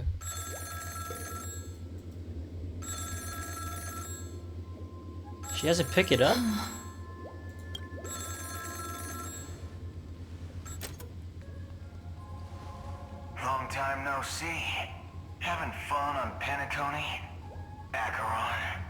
Okay. This voice, it's not Constance. Could it be her companion? Though I don't know exactly what you are, or what you're up to, my bullets will find you. Until then, you best find a casket store on Penacony and ask the owner to reserve a good quality casket for you. Damn, a death threat? Imposter? I see. She gave my whereabouts to someone who's tracking Acheron too. Who are you? Huh? Did I make a mistake? Who the heck are you? What the heck? I'm the Garden of Recollection's memo keeper. This guy chuckled and acted like a clumsy person again, or not again, like a clumsy person. Not bad. This is the kind of tough challenge I like. You that imposter's bodyguard? Never mind. It's fine. I'll leave a round for you. So get that forehead clean and wait for me. Damn! I don't know what you're talking about, but you know Acheron, the Galaxy Ranger, yes? I have something to ask you. Are you asking me to write your will? Sure. Go ahead. Hey. Not quite. I only want to ask, how exactly did she become a Galaxy Ranger? She's clearly not a path strider of the hunt, but you are, aren't you? Tell me, what's Acheron's deal? Sure. Heck, never thought I'd come across an ally. What a stroke of luck. Well, I'll be on Penacony soon. Memo keeper, go buy a bottle of Donna's White Oak and warm it up, and I'll raise a glass to you. That lady's passed. Well, nobody knows. But if all you want is a simple answer, sure, you best get a chair and take a seat. That woman, named Acheron, is an emanator who should not exist. Should not exist? What? Oh, switching points of views now, okay.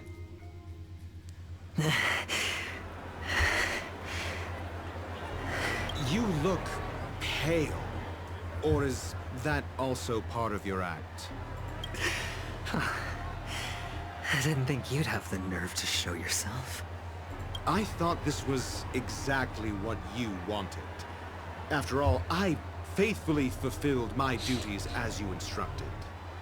Just tell me if you can't hold on any longer. So, the genius of the Council of Mundanites wants to be my Undertaker now. My, what an honor.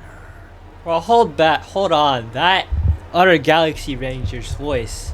Bro, that sounds so cool, dude. Are you serious? This man sounds like a cowboy. Yes, and I'm pretty sure the people at the Strategic Investment Department would love to be notified of your death in due time. But let's not forget, you won't be seeing them, because I'm the manager of this task. Great. Then tell your people that Aventurine is ready to go in 17 system hours. Oh, you've got a lot of nerve. How exactly do you plan on completing your task while your hands are tied by the Harmony? Well, my conversation with Sunday convinced me that there's a traitor in the family. That they hold the secrets of Penacony. So, I took the opportunity to set everything in motion. I even managed to recover the gift money. Things haven't gone this smoothly since I walked through the doors of the Reverie.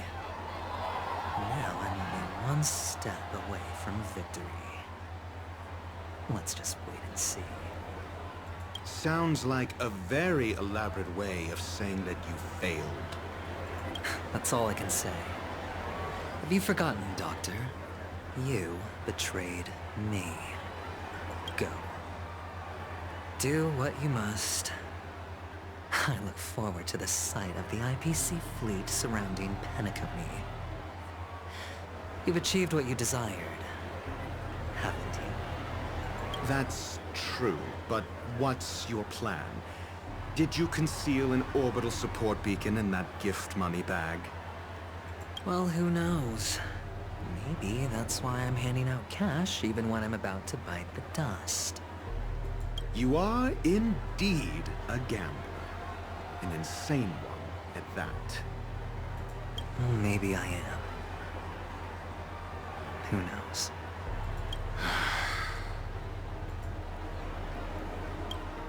Fine. Here, take this. Open it when you're on your last legs. You'll thank me. The hell is this? What's this? Medical advice? Oh, he just left. You catch on pretty fast, Doctor.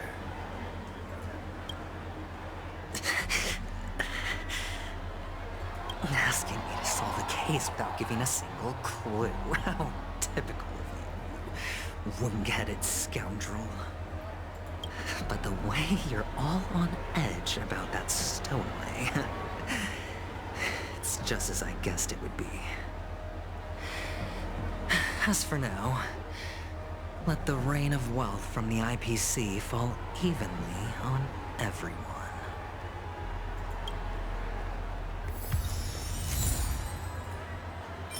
You look distressed, something troubled you, so you can know figure it out yourself.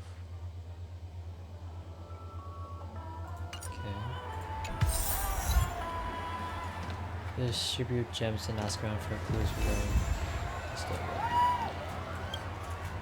Would you be willing to support my performance? And keep the Song of Beauty alive in the cosmos? Wow, how fabulous! But why would you give such a wonderful gift to a random stranger like me? Well, you see, I can't bear to see anyone in this sweet dream suffering from poverty. That's incredibly kind of you. Thank you so much, sir. If you ever get the chance, please, feel free to come by and indulge in my singing. Sure thing. By the way, do you happen to know anything interesting about death? Death? That's a pretty scary topic, and it doesn't really match the mood of this sweet dream. Oh, you see, I'm a tabloid reporter collecting ghost stories in Penacony. As you know, the more chilling the stories, the more attention they get. Maybe you could help me out. Well, if you're up for some gossip, it's not about death, but there have been some rumors about a guest at the Reality Hotel who fell into a deep sleep and didn't wake up. It was like they were in some sort of coma. Nobody knows what caused it, but luckily the customer eventually regained consciousness. Well, all customers are under the protection of the family after all. Thank you. This will make for a very juicy headline. May Shibe protect us. Unexplained coma. That's actually what happens to your body if your brain dies in a dream. But unfortunately, the customer ended up waking up in the end. I can feel something inside my head. Is the harmony starting to kick in? No, I can't get echo. The world has truly lost its way. You... Wait. I get it now. This is some sort of prank show, right? You must have some cameras set up around here to film yourself doing good deeds, right? I mean, does it count that I'm watching you? You youngsters are always looking for a quick way to get an audience. But you know what? A truly great show never comes easy. A great show will start soon, old man. But before that, I need to ask you something. Do you know where I can find death in this dream? Ah, I see. Another fearless youngster looking for death. Oh, well, let me give you a piece of advice. Don't think you're the first one who's ever thought of that idea. Death? Not even remotely innovative. I bought it from Dr. Edward. He claimed it was some exclusive fancy schmancy stuff. Oh, what a disappointment. The effects were awful. First, some monster covered in eyes stabs you in the gut, and then all you see are blurry glimpses of buildings and lights. The sky was spinning so fast it almost made me puke. Is that all? Yeah, what else can you expect? Don't put too much stock in the Penacony movie industry. They even call this junk groundbreaking art. Can you believe it? What a joke. Well, I'll leave you be then. I hope you have a wonderful day. A monster covered in eyes. That sounds like the Memory Zone meme. But buildings and lights... I don't think those have anything to do with death. Well, that whole dream bubble was probably created using rumors and gossip. The disturbing voice in my head. It's getting closer. Take care, my friend.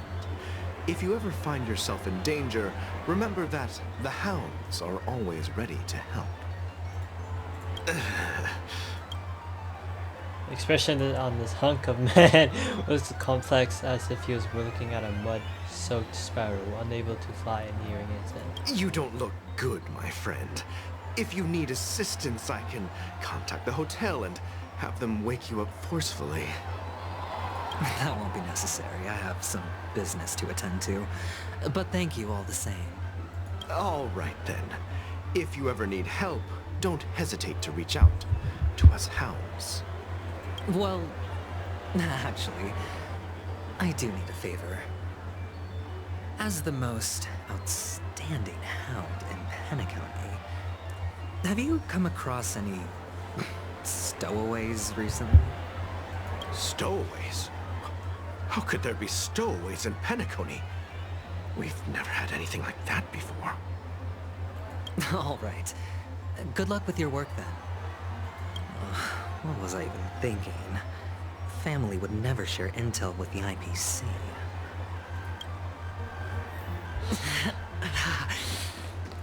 Does everyone have to go through so much torment before joining? A sip of liquor. A blissful reprieve. To drown 1,000 sorrows. Let worries leave. I know I have what it takes to become a poet.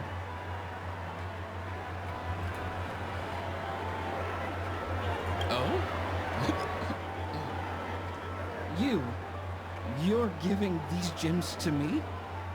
Didn't expect to meet such a generous soul in this place.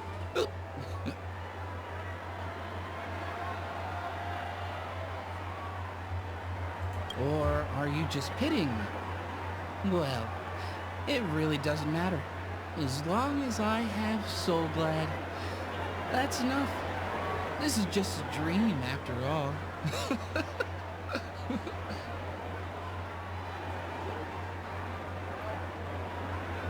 You really shouldn't drink so much Soul Glad, my friend. It's not good for your health.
Oh. Maybe I really should quit. But not before meeting the Devil of Soulglad. The Devil of Soulglad? Care to elaborate? Yeah. It's a seahorse with a long neck. They say it loves to appear to drunk people, especially the ones who are passed out on the side of the road. How funny. Yeah. Very funny indeed. Bro, why is Hoyoverse making a lot of drunk people in this game? I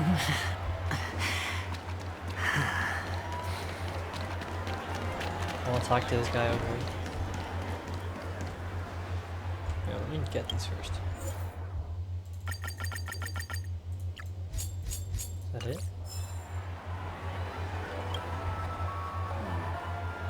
Were you wanting to talk to me? Sorry, I thought you were checking out something behind me. Is this a gift? For me? Are you sure this isn't some kind of mistake? Yes, it's for you. Just take it. Is this for real? Someone is actually giving me a gift. Not for my parents, but for me. Thank you. Thank you so much. You're welcome, man. Be generous. No, it's not much. I just want to ask you something. I knew it. What's on your mind? Are you trying to ask about my father or my mother? Neither. I just wanted to know if you've ever heard about death in the dreamscape. Oh, you sound just like my father. Always warning me about danger, even in dreams. He's an Intellitron, so his dream entry methods are different from us organics. Can't count on him to protect me if something does go haywire. Funny, right now I'm still under his protection. How ironic. Hey, stay positive. Gold will always shine one day, right?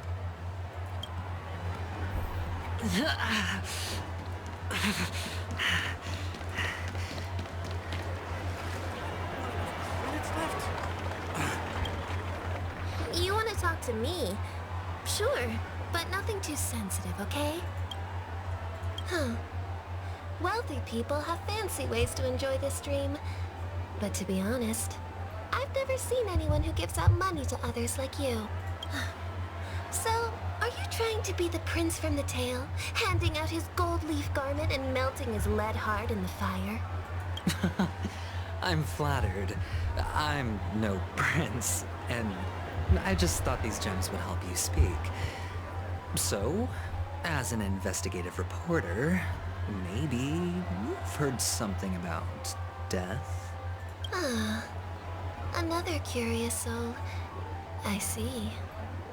Well, that was actually the topic I was most into when I entered the industry. But my boss shut it down. How did your boss talk you out of it? Well, she simply said, covering baseless urban legends like that would make us look like some third-rate tabloid. I thought about it, and she had a point. Reporting on stuff like blowing out birthday candles and getting spooked by nightmare ghosts isn't exactly professional material. Guess she's got a point. Thank you for sharing.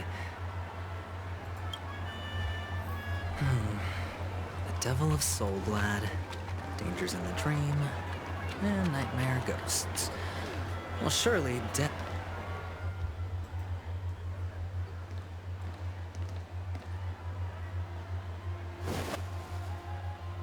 Remember what I said.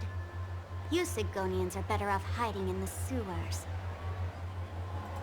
Look at you, snooping around and sticking your nose everywhere. Oh dang, not you. Is the smell of death so enticing, my fine fellow? Oh, it's you, masked fool.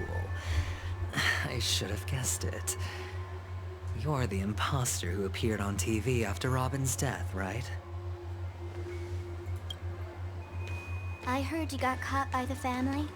I gave you a clear clue. Befriend a mute. Simple and straightforward, you know? And what did you do? You messed it up and ended up as their prisoner. I told you to make friends with a mute, not become one yourself. You really let me down. What do you mean?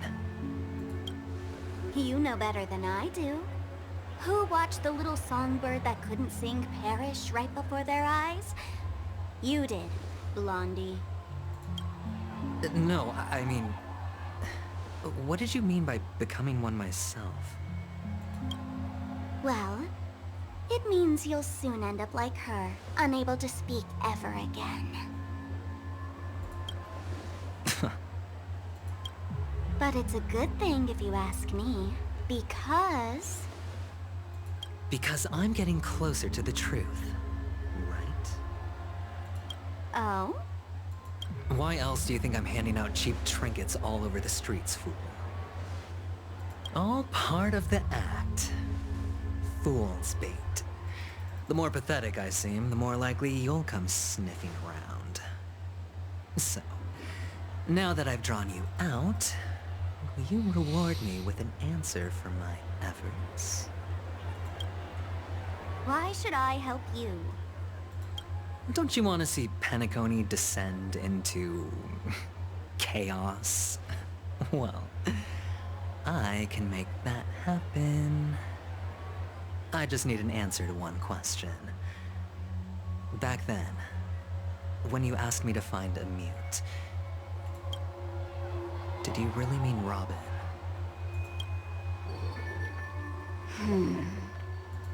And what if I say no? Then I'll thank you. Oh, the word no has never sounded so pleasing. Well done. I admit I underestimated you, but what difference would it make? Let me tell you something. There were 2 mutes, but one is dead now, and the other, though he's still in Penacony, I'm afraid you'll never find him again. What? Now I'm completely sure that I was on the right track from the beginning and never strayed, fool. Right now, there are only 2 things missing from my grasp. The meaning behind the truth, and the means to expose it. How impressive. That's quite a fancy way of saying I haven't learned anything so far. Not exactly. I've gathered enough clues to prove its existence, and that's enough for me. As for the answers to my questions, I'll find them within 16 system hours. Oh, really? Only 16 system hours? Well, let me lend you a hand. Here you go. This is my precious, mutually assured distraction button, and I have one just like it. When either of us presses it, the other and the whole of Penacony will go up in smoke. If you're really so desperate for the IPC to take over Penacony, blowing up the chessboard isn't a bad idea. Start from scratch. That's where the IPC excels, right?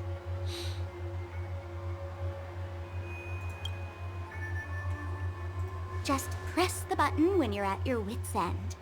And of course, feel free to reach out to me for my hospice care, too. Oh, a deadly button, huh? Well, I guess the family didn't take your threat seriously at all. Otherwise, how on earth did you manage to bring it in here? I have my own ways. That's all you need to know. Well, I'm afraid I'll have to decline your offer. Who knows if your little gadget will actually work. By the way, I have no plans to search for the other mute friend you speak of, but it's good to hear that he's still here in Penacony.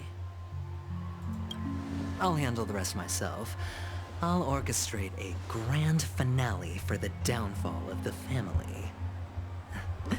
And at the climax, the walls will crumble, people will wake up, and those who couldn't speak will find their voices again. When that time comes, go ahead, press the button, light up the sky with a magnificent fireworks display for me. Catch you later, fool. You're still talking big, but sure, if that happens, I'll stay true to my word. Just don't let me down now, okay?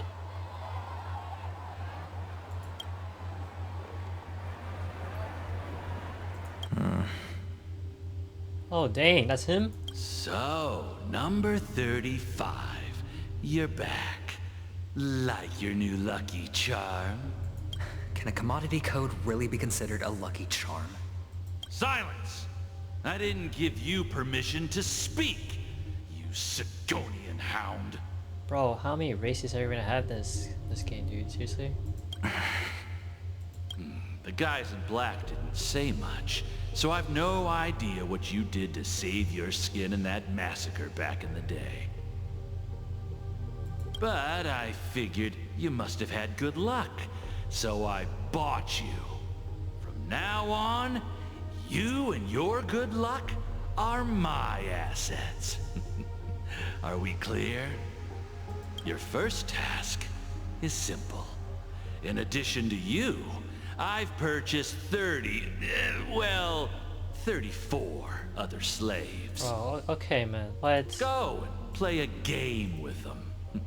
You came out alive after 2 days. It proves that you are the real deal.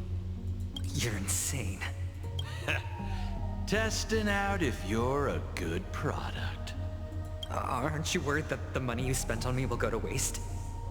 I've got stacks on stacks, Blondie. The slave market is never short of self-righteous brats like you. But you look good, and that's why many customers are betting their fortunes on a scrawny brat like you. So go along now, and don't let your master down. How much did you spend? What? My price. How much did you pay for me? Huh. You really want to know? Well, it was 60 tanba. No more, no less. I'll take my chances. 30 tanba. If I come back alive, you'll give me 30 tanba. Deal? Are you trying to strike a bet with me? Oh, you've got some guts. Yeah, sorry, but that won't do. Don't forget your place, slave. You're not qualified to be at the table. You're just a chip. A life thrown away in someone else's hands. Either you come back with more chips for your master, or you never come back. It's all or nothing. Don't embarrass me, my lucky hound. Damn. Alright, we're going back to our main character. What brings you here, Gallagher? Some friends from the old days. Do you have a moment to spare, Siobhan? Oh, I have the whole day to spare. Ladies and gentlemen, welcome to Dream Jolt Hostelry. This bar offers a wide variety of drinks, but we draw the line at Soul Glad. Why settle for ordinary when you can experience extraordinary? We're dedicated to serving up nothing but pure joy and laughter. What would you like to drink? I'll whip it up for you. Oh, look! A lady as cool as Serval. I think she Who's is Serval? Will you introduce me to her? Huh? Oops.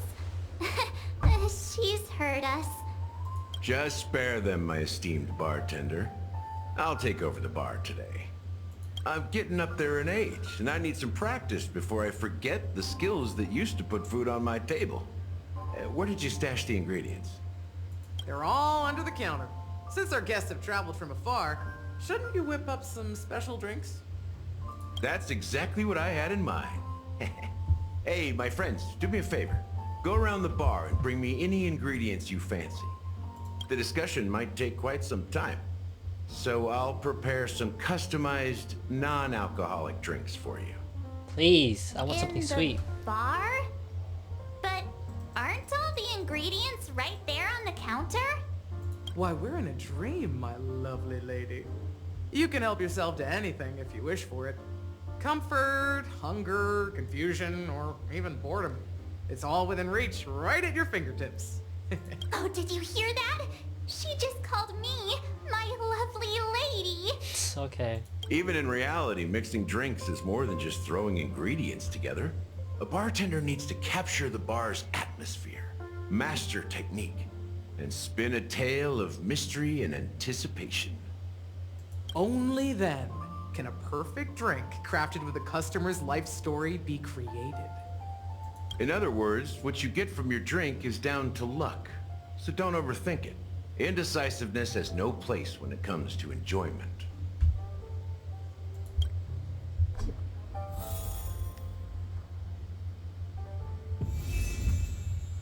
Alright. Yeah.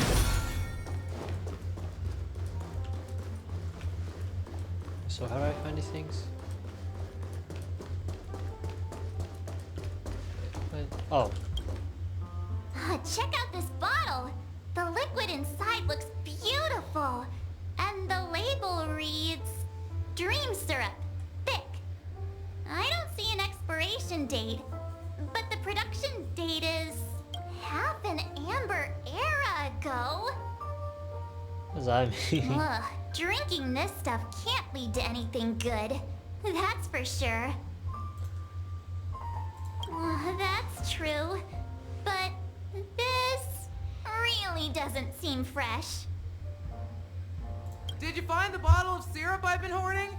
Don't worry, it's all just a dream and it won't upset your stomach. It's been aging for years and should have a refined taste by now. Feel free to have some. It's perfect for entertaining lovely guests like you.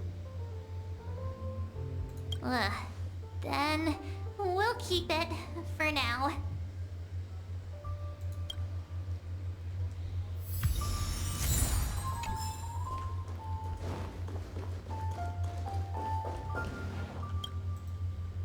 Hey, look at all these chips scattered everywhere. A few days ago, an actor from the Iris family came. Caused a ruckus with Siobhan. Those chips must have gotten scattered during all the chaos.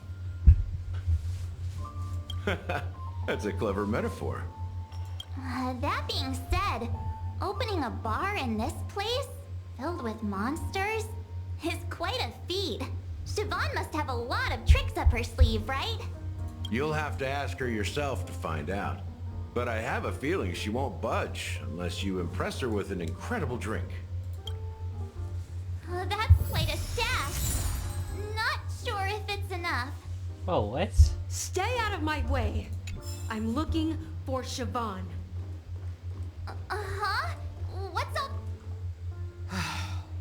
Haven't I made myself clear enough, Miss Amiki? The Dream Jolt Hostelry only welcomes guests who want to enjoy a drink to their heart's content. I'm sorry, but I'm not interested in your proposal. But you have the talent. You'll attract a huge audience. You're destined for the Iris stage, not for this rundown shack. Come with me. We'll become the talk of Penacony, is shining light into every corner of the dreamscape. Please, Siobhan, I really need you. As you see, I'm entertaining my guests. Don't make me repeat myself. Fine. If you don't come along, I'll just sit here and not go anywhere else. Give me a sparkling drink. Sweet. With extra ice. Just one moment. What's her deal? We can't discuss the chaos space with other people hanging around the bar. Hey, can you do that clockwork trick of yours No. again? Yeah, I'm counting on you. Alright, lady, you'll be happy when you be leaving. You're one of Siobhan's guests, right? What can I do for you? If you're here to convince me to leave, please stop it. I'll never leave until she accepts my proposal. I just don't get why she won't leave this place. This rundown shack with no customers whatsoever. Shiba just said anything can be imbibed. Perhaps you can try various experiences to see what different emotions can brew with different ingredients.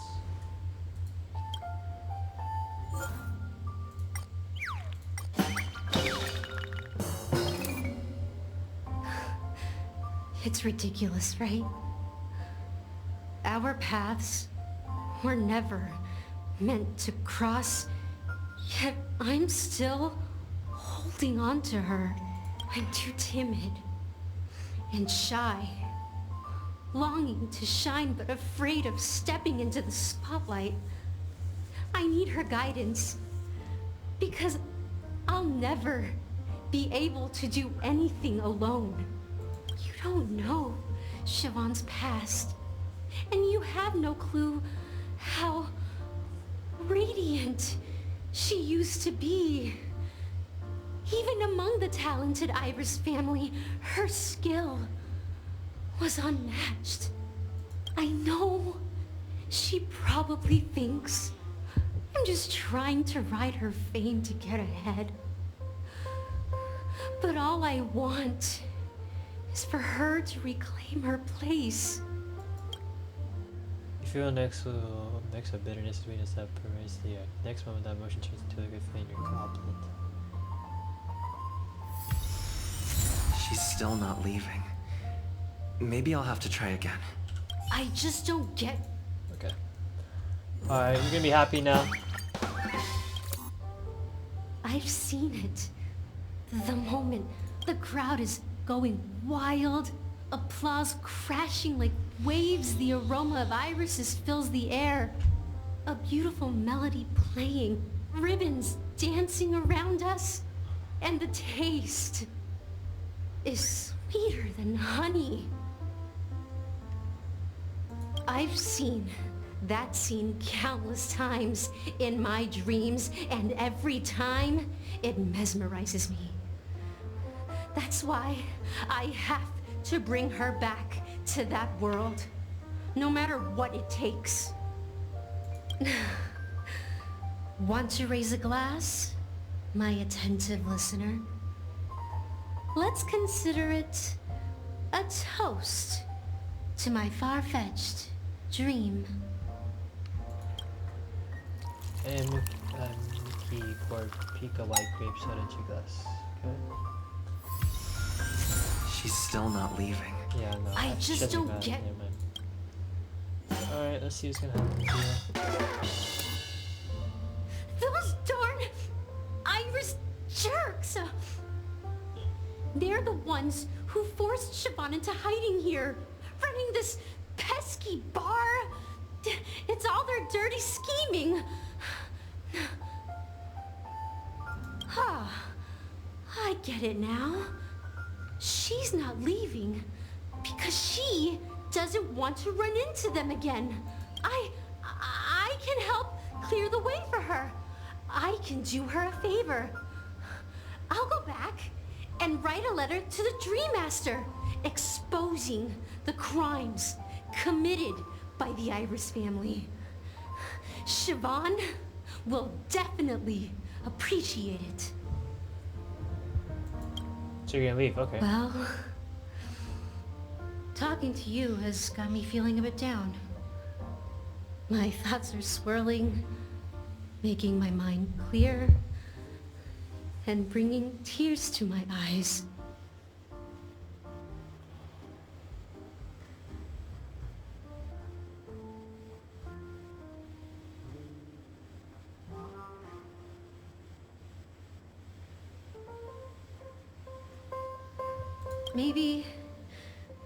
I should find a place to reflect on what Siobhan truly means to me.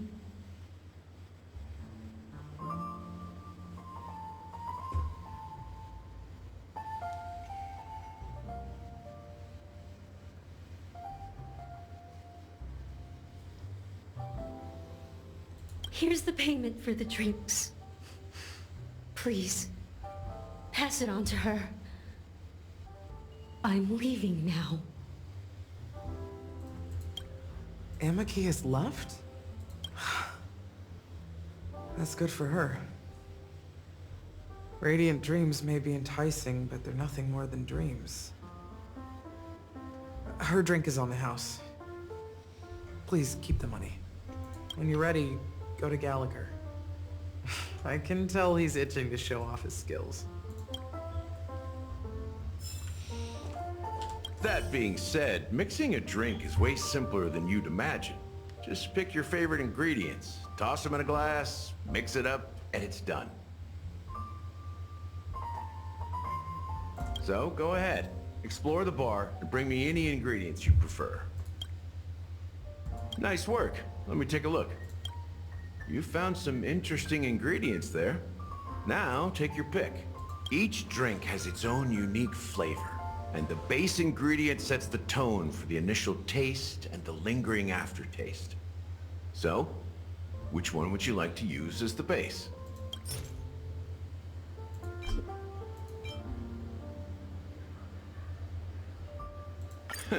You won't find a sweeter drink anywhere in Penacony.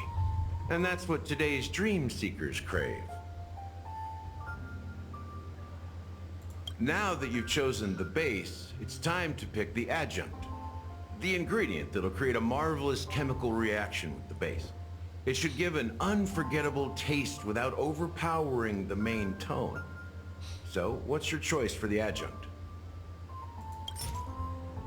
Okay, let's use this. This is the most pungent adjunct we have, and my personal favorite. Before Mikhail left, the wrinkles at the corners of his eyes had deepened like knife cuts. He mumbled, his breath too weak to climb up his throat, caught up in his chest. But I could smell it. The lingering scent of Penacony itself on that night.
Mikhail.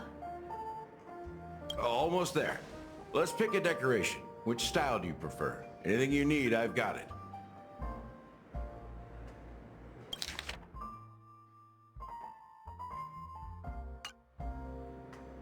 A symbol of bravery and dauntlessness. May you break free from your shackles just like he did. Well, it's done.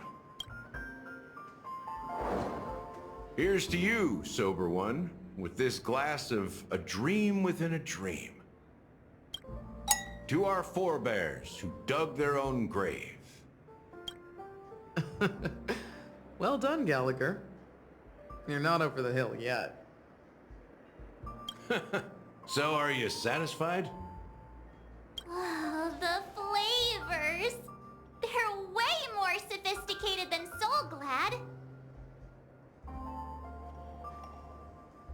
The richness and layers of these flavors are a masterpiece, especially with the adjuncts.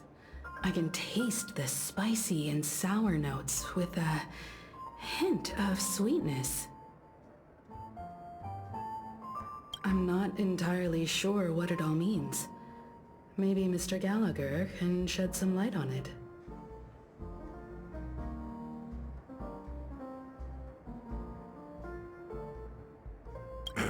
Well, if you're expecting a profound answer, I'm afraid I'll disappoint you. The imagery it implies is pretty straightforward. It's just a glimpse of what this dream truly tastes like. Nothing more. Does this true taste have anything to do with that Mikhail? Yeah, that name does sound familiar. When you got knocked out by that masked fool girl, I think I heard someone calling that name. Do you remember?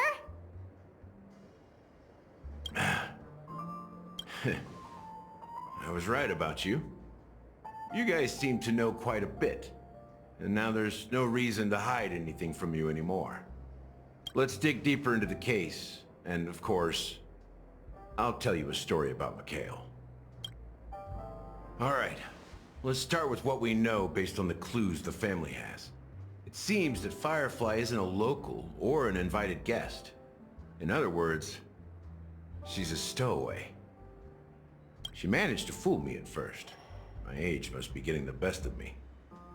But here on the planet of festivities, stowaways are a common sight. You're bound to run into one sooner or later.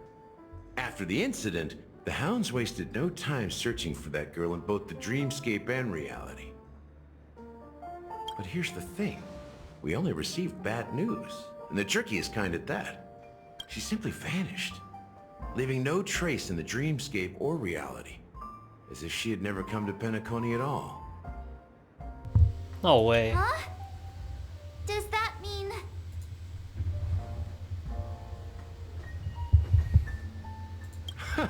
A clever metaphor. You were making a metaphor, right? Let me be frank. This case, actually, is unlike anything the Bloodhound family has dealt with before. Dealt with before? So, death does happen in Penacony, if I understand correctly. You've witnessed it, so there's no need to hide. Even the shiniest city has its dark side. We're all adults here. Surely I don't need to explain too much to you. Confronting the family based on that alone would be naive. Death may occur in sweet dreams. So what? Such events are highly unlikely and only affect a tiny number of people. If you really want to delve deeper into this case, you need to understand the true problem with the family. I guess it's time to tell the story of that Mikhail. You're very perceptive. The Astral Express has received that music box too, right? Do you know the secrets it holds? There's a message. Witness the impossible in the realm of dreams. Find the legacy of the Watchmaker, father of Penacony, and thus the answer to the question, why does life slumber? That's the exact wording. Hey, why are you laughing? Wait, did you write it? It's quite poetic. No, but I'm the officer in charge of this case. So how could I not know? I'm sure you must have noticed that this message didn't come from the family. You might have even guessed that the relationship between the family and the Watchmaker isn't as close as it seems. That's just our speculation. Actually, it's hard to believe that the father of Penacony and its actual managers are at odds. Now I can assure you that your speculation is absolutely correct. The family has considered the Watchmaker an enemy for a long time, but the Hounds haven't been able to track him down, as he seems to be living only in the characters and stories he created. Wait, what? Let me ask you a question. Have you ever wondered why the family allowed the Watchmaker to send out such a ridiculous message to the outside world, inviting you here and causing chaos? So, you want to seize this opportunity to expose the Watchmaker? Well, now you understand why the Oak family authorized the Nameless to assist in the investigation, but kept you in the dark, right? Because the Watchmaker is not the legend of the Land of the Dreams at all. He's the most shameful stain in the history of Penacony, and he's the root cause of all the anomalies in the dreamscape. You don't get it? Well, I mean, Mikhail, the betrayer of the family, he's the Watchmaker. Oh, wait. Mikhail?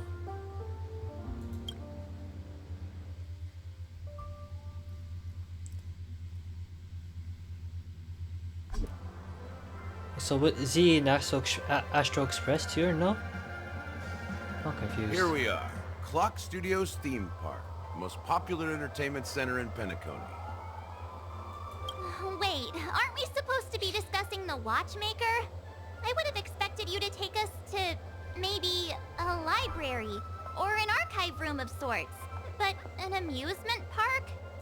The culture of a city reflects its history in the most authentic way. To you, it's a fun place. But to me, it's a prison for the planet's past. You know that Penacony used to be the IPC's prison planet, right?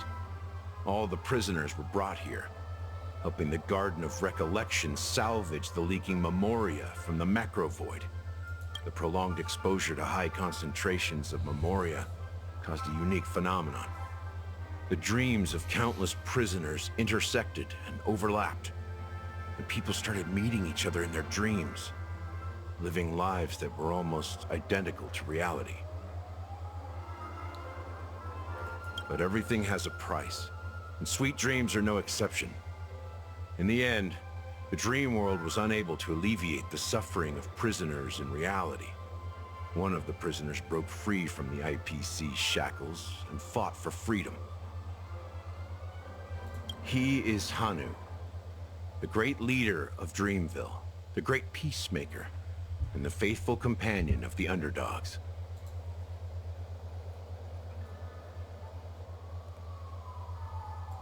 History is always written by the winners. However, it's undeniable that Clocky is an animation that draws from Penacony's actual history. These characters not only exist in Dreamville, but also in the distant past. Once you realize this, you'll understand why we're here. There are so many members of the Bloodhound family around here. They just received a lockdown order. Supposedly... So many of them. I've never seen anything like this, even when they're tracking down suspects. Well, it's a masterpiece from the family, after all. Besides the followers of the Preservation, the family members are the best at creating mind-blowing marvels. Let's find a quiet spot and continue our conversation. View here is great, right? We can see everything from here, including Clocky. If all the characters in the animation are based on characters in reality, then Clocky's counterpart is definitely the Watchmaker. In the animation, he's Hanu's partner and one of the founders of Dreamville. Does that mean the Watchmaker was personally involved in that war and sided with Asdana? It was a monumental war for freedom. Hanunu fought alongside a motley crew of masked fools, nameless, history fictionologists, mourning actors, omen vanguards, even visitors from beyond the sky. In the end, they emerged victorious. Among them was the person who would eventually be known as the Watchmaker. But if you do the math, doesn't that mean the Watchmaker was around for several centuries? I'm not sure, but Mikhail was already the Watchmaker when I met him, so maybe he inherited the title. How old are you now, Mr. Officer?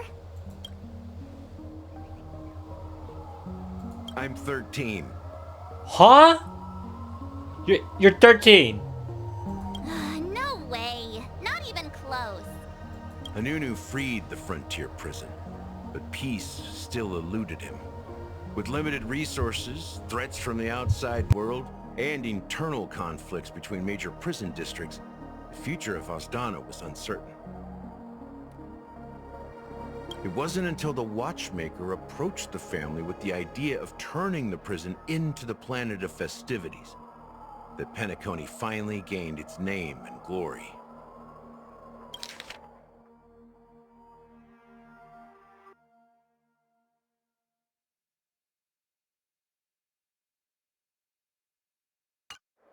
Thus, he became known as the Father of Penacony. But didn't you say the Watchmaker betrayed the family? And you said you were his companion, so that means you... No. I'm not his companion, but rather one of his many children. But I am indeed a traitor. Not to the family, but to Mikhail. What did you do?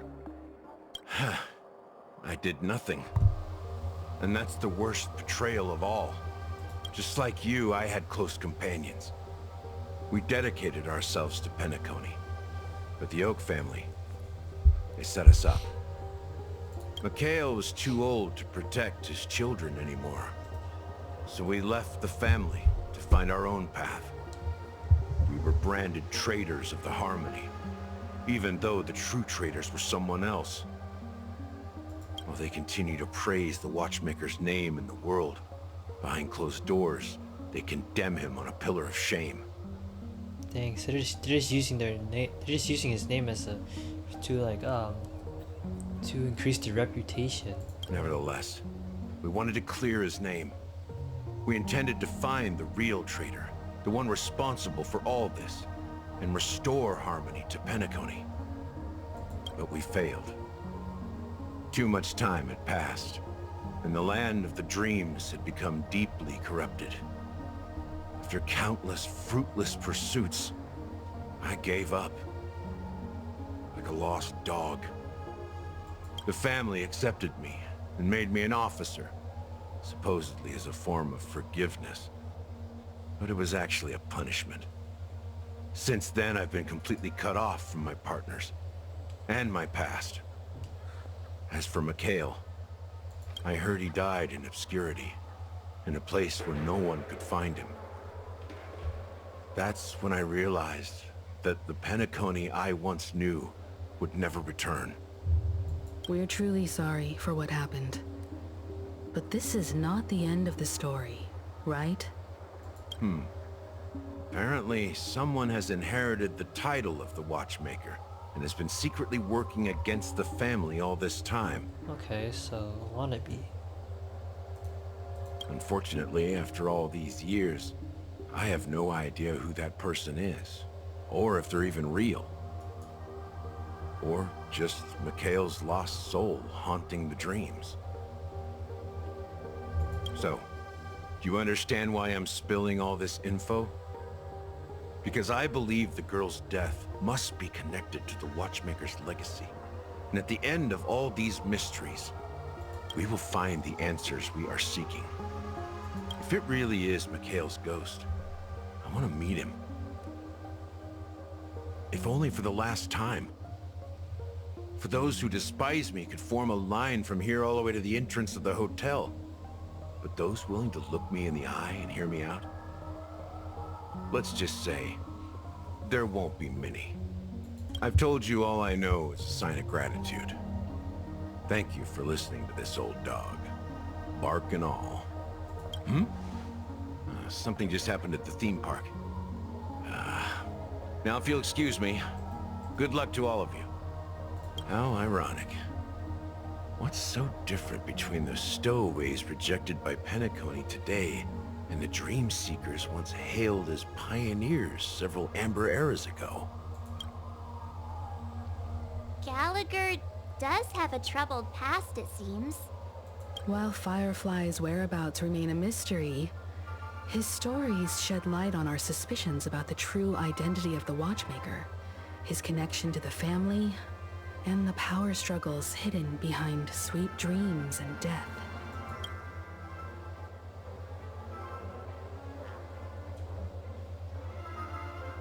That lines up with what we've gathered so far. Firefly got involved in this mess because of the legacy, and now we're sure that Aventurine's accusations against Acheron are baseless. Exactly. Gallagher suggests that the real traitor is someone else. Probably within the Oak family. You're really into Clocky, huh? He's just a fictional character, not a real person. Clocky, say something, man. Where are you? Speaking of which, that Clocky who only reveals himself to you is quite intriguing. It's a shame we've never met him since then. Now that we've confirmed a lot of our suspicions, let's take a moment to think about the clues we have. Send a message to Welt and see how things are going on his end.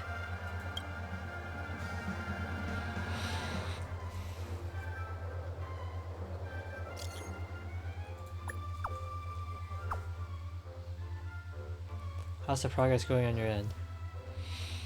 Not too bad. The Galaxy Ranger and I agree that the family might be hiding something extremely important. We're now headed to the Dual Light Pavilion. Acheron? Huh? Didn't Aventurine say she was dangerous? I confirmed that she's on our side. Don't worry, please wait for a while. I'll keep you posted as soon as I find anything. Okay, Acheron's point of view. Are your companions worried about you? They're just checking up on me. Let's get in and get out. Seems they've made some progress. Looks like we're about to enter the depths of Dewlight Pavilion. It's been a smooth ride. Almost too smooth for a heavily guarded mansion. Let's see if there's anyone waiting to greet us. Let's go. We get to play as Acheron again. Dang. Acheron, beyond good and evil.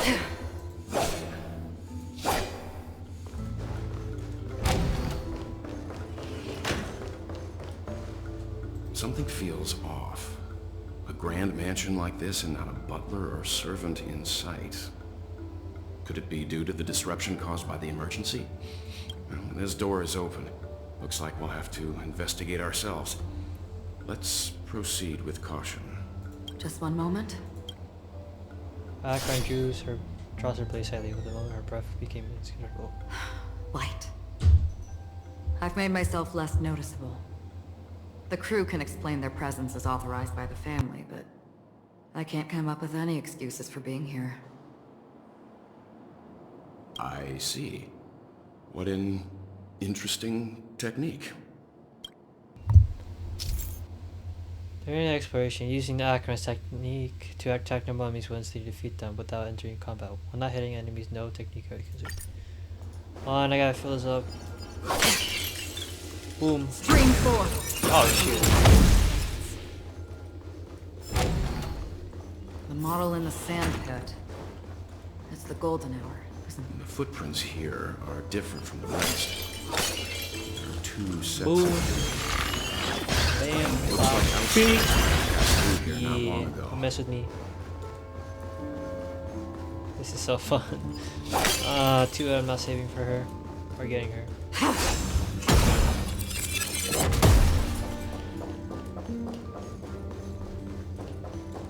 Should be more, right? Should be more. Where's the... There it is. Well, Acheron is such a good, such a fun player to character to play. We should get her, guys. There aren't any people in this mansion. They've set up quite a few mimetic guards to patrol this place. Oh, what? This is where it ends. Still water. I weep for the departed. It takes a fall. Stand down. Can't kill me. I don't have Aventurine. No! Wait, bro, which Black Swan? Lend me your strength. Destined for oblivion. Another death unworthy. Blade of moonlight. All will be revealed in the lunar flame. Now time. Free will, or was it fate? Still waters uplift. I got 2 huge DPS characters. Look, it dropped something. A note. Looks like instructions from the butler for the other servants. Seems like the mansion's entire workforce were assigned other tasks before Robin's death. It must have been a big project to require that much manpower. The Charmony Festival, perhaps. But no matter what their main priorities are, there should always be someone left at the mansion, right? So you're saying someone deliberately cleared the place out? Yeah, but I don't know why. I swear, Sunday's here, it's gonna be so funny. No one here either. Since no one's around to entertain us, let's make ourselves at home. Stay close to me so that my white can cover you too.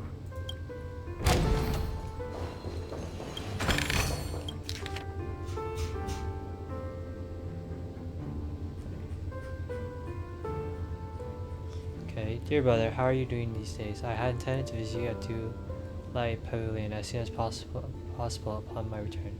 But with the approaching Charming Festival and your busy schedule, I refrained from troubling you. However, an urgent matter compels me to share something with you immediately. Since my return to Penacony, I have experienced a peculiar change in my voice. At first, I thought it was caused by exhaustion or illness, but after consulting with the doctors, they assured me of my perfect health and dismissed my concern. However, my voice worsened over time. I even experienced periods of complete voice loss. In order to find answers, I conducted many private investigations using my idle time out of rehearsals, of course. Eventually, I realized that the harmony in Penacony is not pure. This chord lurking within has painted my voice of harmony, which I believe to be the root cause of my vocal issue. I immediately realized that such level of interference could only occur if either a powerful eternal force is pulling the strings, or if a senior member of the family is involved. Unfortunately, further investigation has led me to the latter conclusion. This is extremely alarming discovery. Gosh, a traitor has emerged within the family in Penacony. It is highly likely that this person is one of the 4 family heads. I trust your implicitly, dear brother, because of our promise. With the Charmy on the horizon, I fear this person tends to impede its progress, or even use the festival for some ulterior motives. At any rate, I suggest you monitor the other family heads while also prioritizing your own safety. You are the only true family member I have left. There is another investigation that requires attention. During our investigation, I learned about the memories of son Meme death, and further inquiries led me to believe that the culprit who is directed to cause this series of incidents is likely the aforementioned traitor in the family. I have collected more clues and prepared to verify my hypothesis. Rest assured, you can focus on the preparations for the Charming Festival. Once I thoroughly investigate death, I'll come and meet you immediately. It won't take too long. Given your heavy workload, please take care of yourself. Don't strain this dreamscape all of the time. Spend some time in reality when you're free. I brought some more specialties from other galaxies. Giant Moa pudding tarts from Orleans. Wild strawberries from Cognaco, known for the exceptional size and sweetness, which I am certain you'll enjoy. And almond cream cocktails from Medica. Don't forget to enjoy them. May she be with us. Your sister Robin. As soon as I and the rest of the crew arrived in Penacony, Mr. Sunday and Robin showed up to greet us. I remember hearing something unusual in her voice. And now it seems I was right. Robin believed it was because the harmony had been tampered with somehow. But as far as I know, there aren't many entities capable of interfering with the power of paths. Meaning?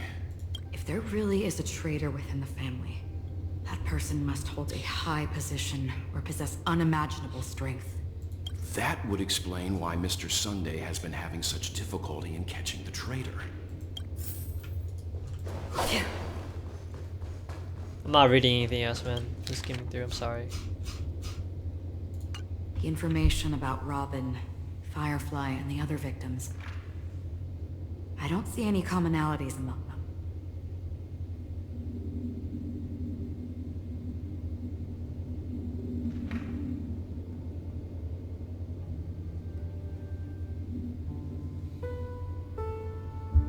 Looks like the rumors were right. Death does seem to be targeting random victims. And based on Sunday's notes, he's no stranger to death. He's just surprised that it has resurfaced. This light cone is securely guarded. It must hold some important memories. According to Robin's interview, despite having performed on so many grand stages, her favorite performance was a pretend show she put on with her brother when they were just kids. I wonder how their relationship is now. Growing up brings gains, but also losses. Yeah, time is a way of smoothing things out. The beautiful dreams of youth will eventually fade away.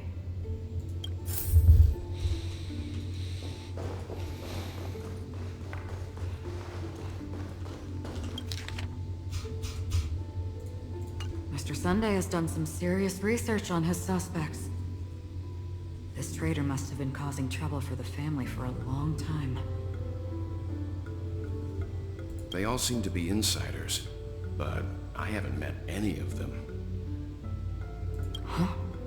Wait, these characteristics. What is it? No, nothing. Maybe I'm just overthinking things. However, if this traitor really exists, could they be responsible for Firefly and Robin's deaths? Perhaps that's why Sunday is taking this matter so seriously.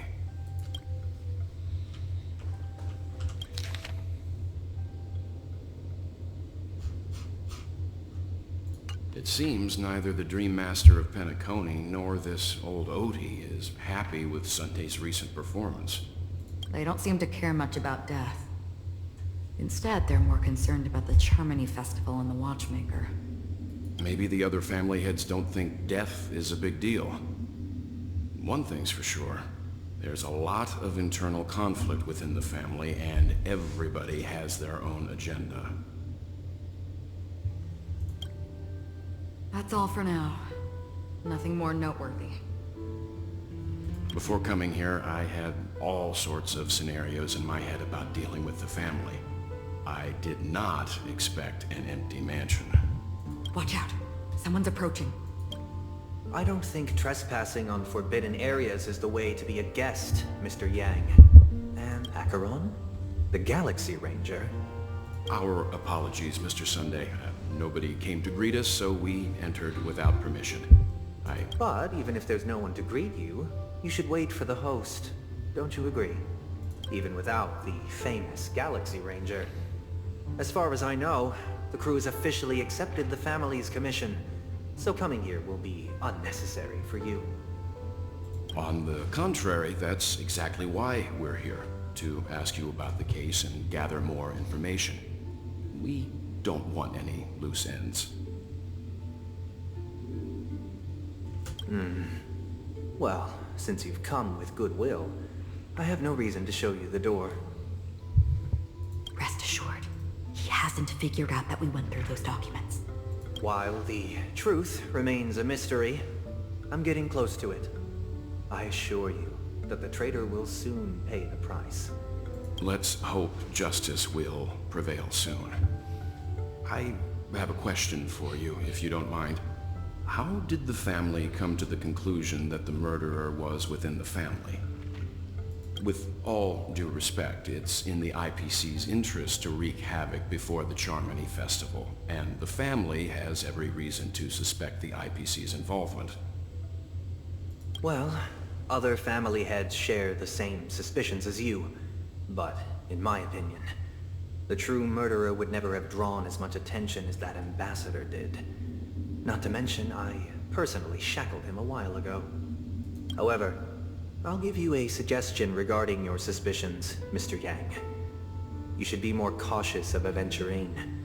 While the wicked can't break through high walls, they can plunge their evil dagger into the heart of the righteous. He's a businessman, not some philanthropist. But right now, He's out there handing out his wealth on the streets.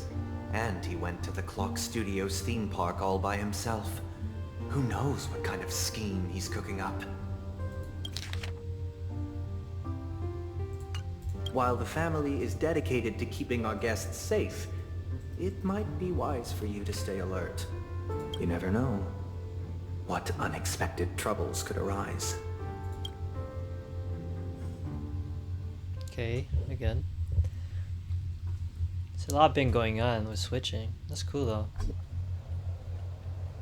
According to a Pierpoint hotline tip, there was a major breakthrough in the shocking Ejhazio Aventurine case. The suspect has been arrested. This fraud case has been linked to many departments within the Interastral Peace Corporation and the Intelligentsia Guild, causing a large drain in manpower and resources, resulting in the IPC taking a massive loss. The case's main suspect originates from Sigonia 4 and is one of the survivors of the second Katega Avgin extinction event, who does not carry an interstellar refugee travel permit.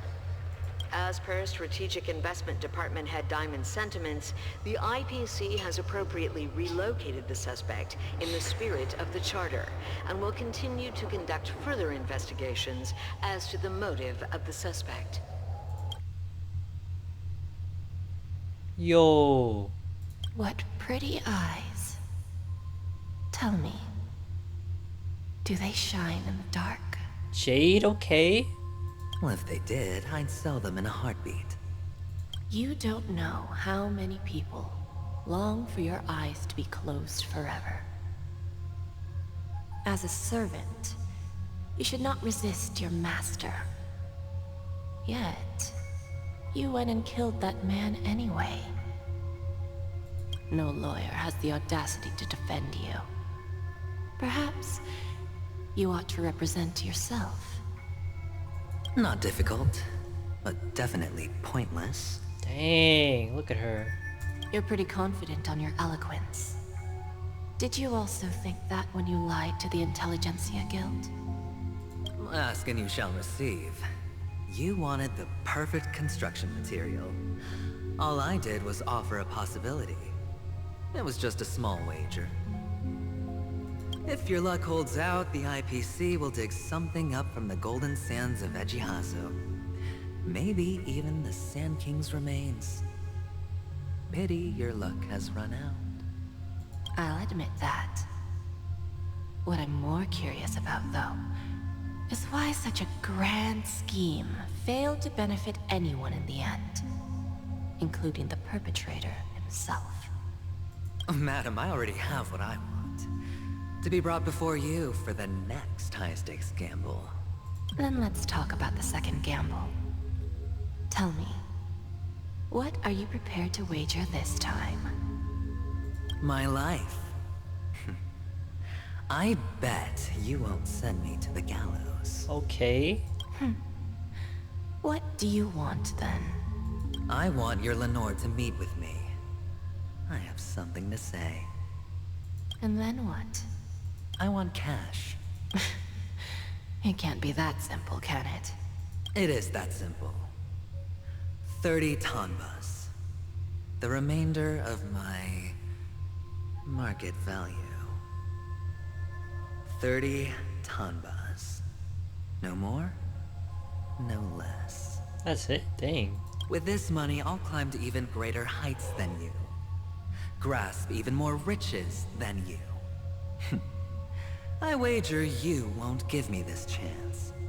Which is why you should call him here. 30 tombas. I don't even know how much that is, okay? Interesting.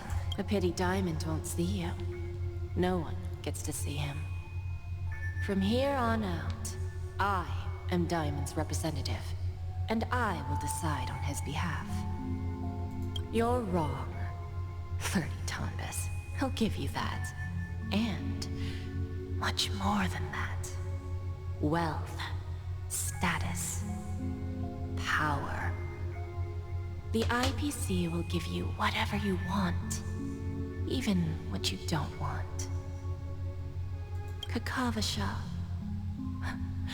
A good name, but unfortunately destined to be buried in the dirt. You, though, you deserve to live, to create even more wealth for us. Go, pick the clothes you like, then choose your desired identity. And then, use them well, child. You're just giving him everything? Oh my gosh. May your plans never suffer failure. Life is like a long-term investment. Those who choose correctly, do the correct things, reach the correct outcomes, and show the world their value. People can't always make the right choices in their lives.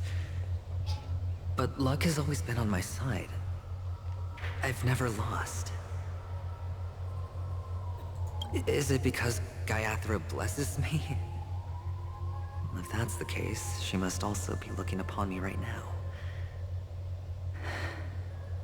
My success is inevitable.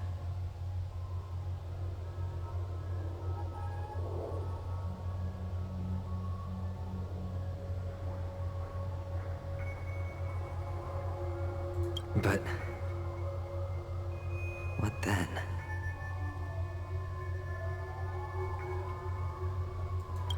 Even if I overcome this difficult trial, what would come next? What awaits me after this glorious gamble? An even more glorious one? Will I return triumphant with unending riches after countless successes, or will I encounter failure?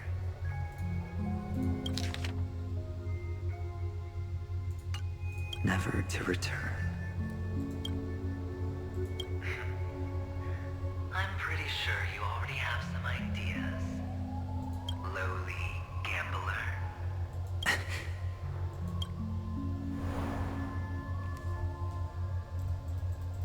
What? What? What? What the heck? Am I dreaming, or have I gone completely insane? Perhaps both. Forgotten me already?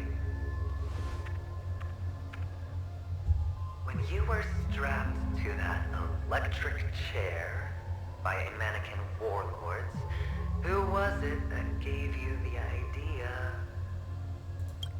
Fine. I may be crazy, but I'm not stupid. Get out of my head, newborn of the Harmony. The Harmony? Oh, don't play the fool. It's not the first time we've met. No need to be so polite. I'm you, and perhaps even more aware of yourself than you. Of what exactly you want. You're dying. And you still want to drag a bunch of unfortunate fools with you through death's door. That's why you're here, isn't it? A grand unveiling. You really think you can pull it off? Why not? Well, you may have fooled everyone, but you can't fool yourself. I can show you. Before you're entirely gone, I'll be with you for the last stretch of your road. Let's have a heart-to-heart while we walk. So you're just gonna be talking to yourself? Okay. What exactly are you? Most people in this world spend their entire lives just to reach one outcome. And I am that outcome. Kakavasha, I am your future. First I'm hearing things, and now I'm seeing them. Great. Am I going to be just a Pepeshi? No. A child. I thought minors weren't allowed in Golden Hour. Hey kid, you okay? Are you lost?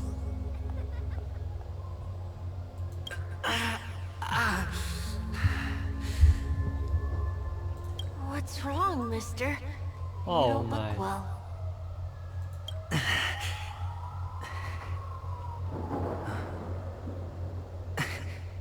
Your eyes.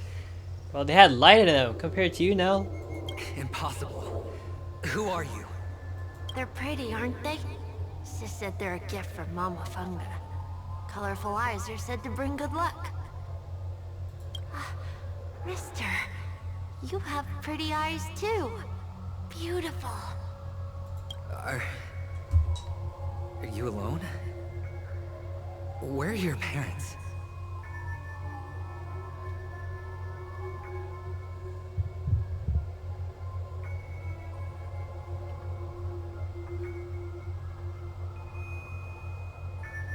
They're in that amusement park. Papa and Mama went in first. I'm just about to go look for them.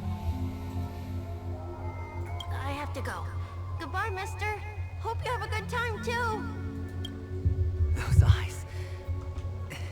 And Mama Thunk. No, it can't. There aren't any Avgins left. It's you, man.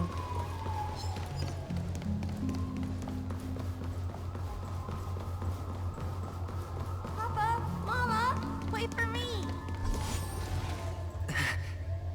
Only on Penacony, am I right?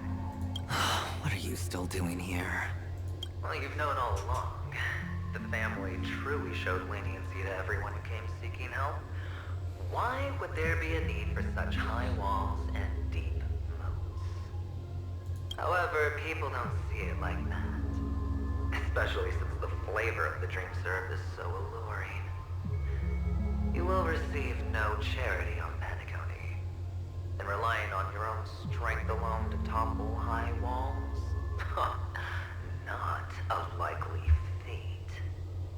Which is why, once you step into the hotel, you remove your high hat and beg everyone you come across for help.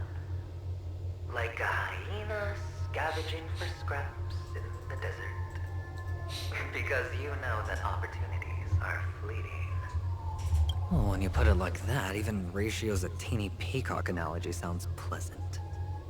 Well, you know how rare it is for me to give you the straight dope.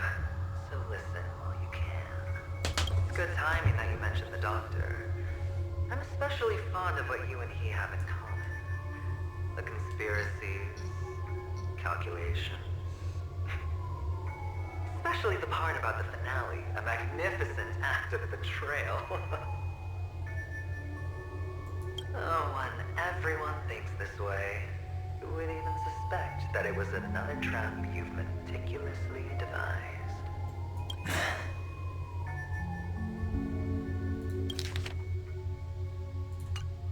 Go on. Tell me I'm right. You know who you really are, Mr. Cavalier Gambler. Uptight, overcautious, massive inferiority complex. You want so much, you're still so afraid of losing.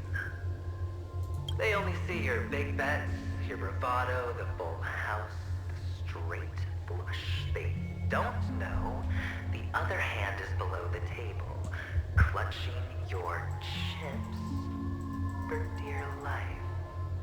It's a heck of an act. No wonder the tavern sent you an invite. You're a natural kid. You don't stop at fooling the audience, you fool yourself too.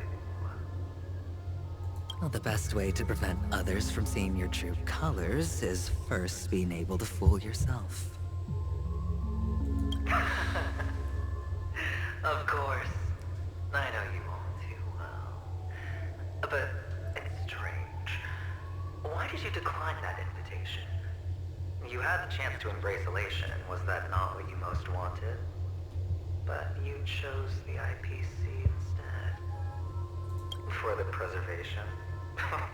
I doubt it.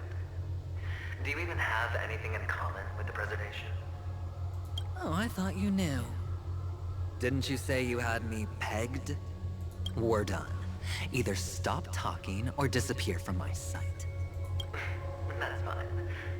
But who exactly He's about to disappear here. Well, it's not going to be me, anyway. Feeling lucky.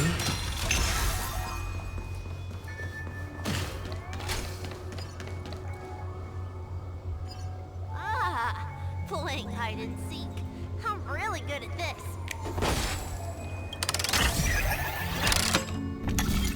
What?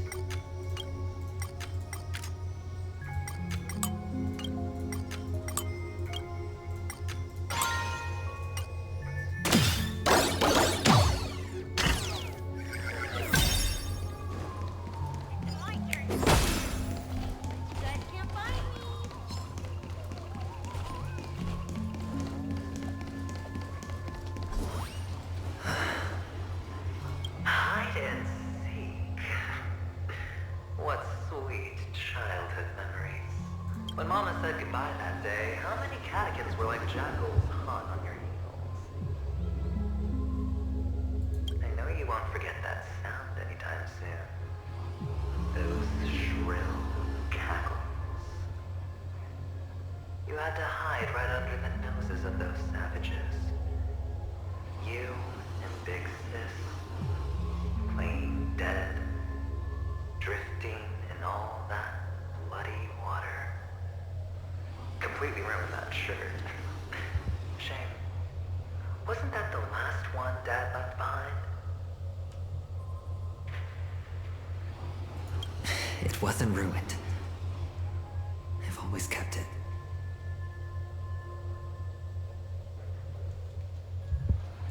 Come on. It's a rag. It's not like you can ever wear it. Now you don't have to hide. You probably won't even deign to get your pretty outfit wet in the rain. And your social capital has changed after all. I've never changed. On the contrary, now you're the one who does the hunting. The last round of hide and seek, and you get to be it. You should enjoy it.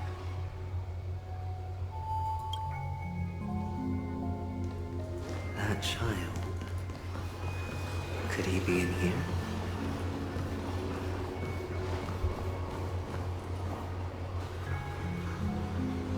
Is this...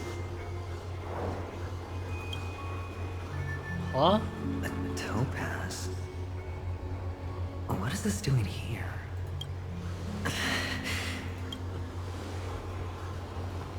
What does her cornerstone wrench out of your heart, son?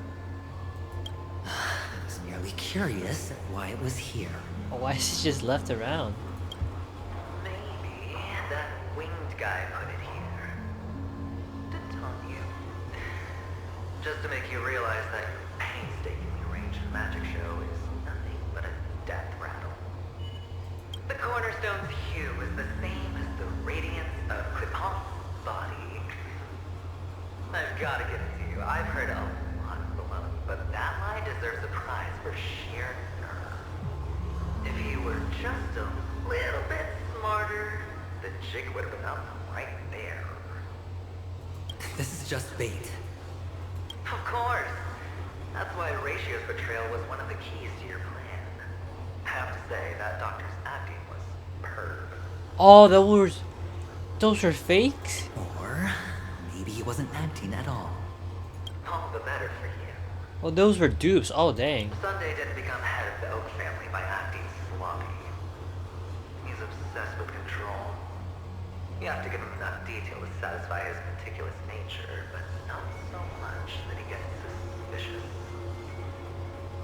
Which is why you had Ratio seek him out and leak the plan on purpose. To prevent the other party from suspecting anything.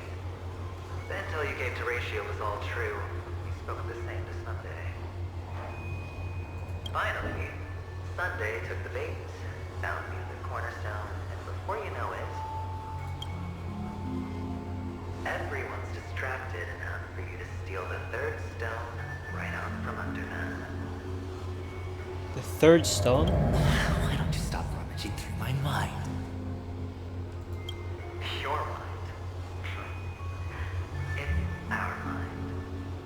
You're me, and I'm you. There were there were 3 cornerstones? The best way to prevent others from seeing your true Oh colors shoot. is to first be able to fool yourself. Really? You can't even fool yourself. You just got lucky this time. Oh, this alter ego, damn. This is the other cornerstone in Sunday's hands. Rather beautiful green. Just like you.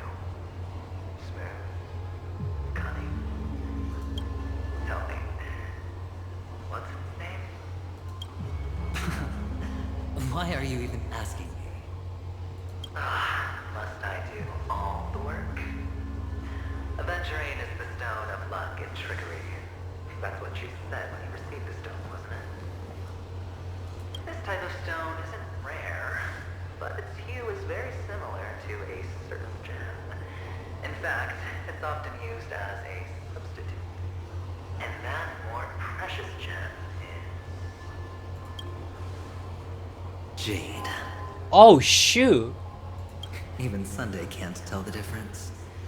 Well, looks like Jade can be substituted for Aventurine, too. Sauce for the goose. So Aventurine brought the topaz, the Aventurine, and Jade. Oh my gosh. Why did Jade why did Aventurine bring Jade's cornerstone? What the heck? Aventurine, topaz, jade. 3 elites, 3 cornerstones who, for a measly penny, offered their everything. Oh, you're even more united than the family. As I've said before, 3 chips are sufficient. All or nothing. But will it be the former or the latter? We'll find out soon enough. So, where's the real Aventurine stone? Pick it out. Let's have a look. Oh, that's crazy. He's using 3 cornerstones, including his. Suddenly you don't know where it is? I just want to hear you say it. After all, it really does resemble its owner. As you wish, then. They never went anywhere. They're right where they belong. Piled up with these cheap baubles. Dang. You smashed the Aventurine stone before you left? What? Oh, just look at it. Shattered. Just like your life. Poor thing. A humble pebble coated in the most lustrous sheen. I take it back. This thing is far more precious than your life. Dang, so he just destroyed his cornerstone that gives him powers. Bro, I mean that's smart, but you're just gonna destroy the only thing that makes you equal as an emanator. You're absolutely clear about the consequences of doing this. Blasphemy against Clipon's body. You think the IPC will let you get off scot-free? Well, Diamond has always been all about results. As long as I could create value far beyond the cost, the ends justify the means. So wait, is Jade in Penacony as well, or she just lent her cornerstone to Aventurine? That's the thing I want to know. How else would the family be fooled if there was no price to pay? It doesn't matter. Even smashed to smithereens, the preservation's cornerstone can still be used. Its effect may be greatly diminished, but it's enough for me. Now I'm really curious. Why does every step you take involve reckless risks, and the choices you prepare for yourself always come with a strong impulse for self-destruction? Do you truly believe that the greater the risk, the greater the rewards? I wouldn't have guessed you'd be so loyal to the IPC. There is so much you don't see. Which is also why you'll never see how I'll win it all. That is, if you can do what it takes. We'll just have to wait and see then. gone. Another illusion of the harmony. Oh what? All their illusions. Oh shoot. Never mind. Hello. We meet again, Mr. Pretty Eyes. Yes. We meet again. Did you find your mother and father? Of course. Big Sis is there too. The four of us were just playing hide and seek. I'm so happy. On our way here, Papa even brought me to see a limb. I think you mean Phil. Yeah, I was about to say. Yes, that's it. Putting many drawings together and turning them into a moving wall painting. They put me, Papa, Mama, and Big Sis together, turning us into one big family. You should give it a try too, mister. You look sad. The amusement park will cheer you up. Sure.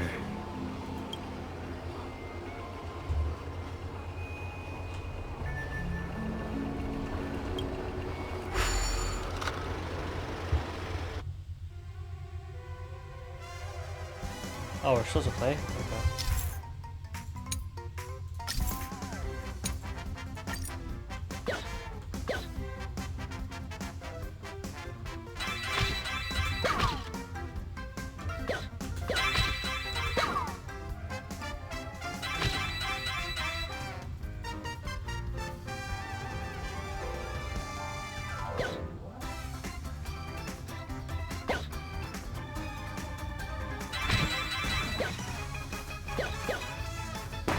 Oh, okay, let's go, let's go.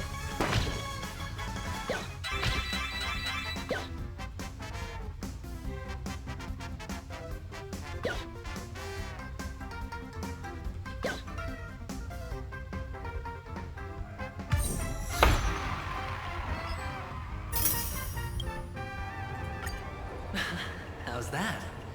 Not a bad score, eh? Boring.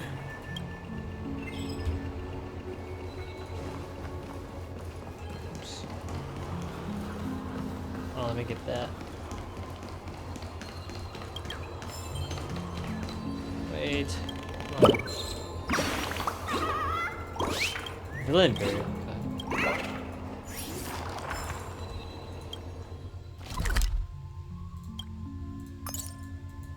Oh my gosh, no way.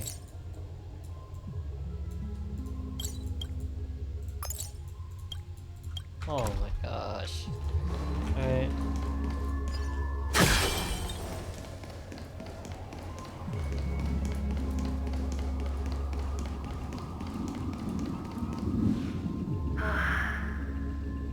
Why aren't you talking? You've piqued my interest. I'll admit that there are still aspects of you that I don't completely understand.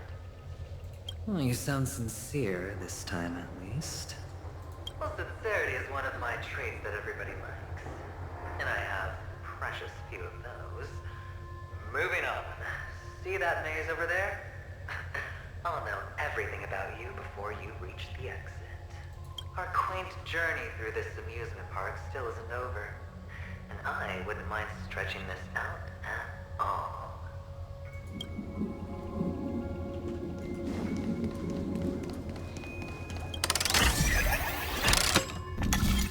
And this game is making me think that the Trailblazer is not the only main character. This is cool.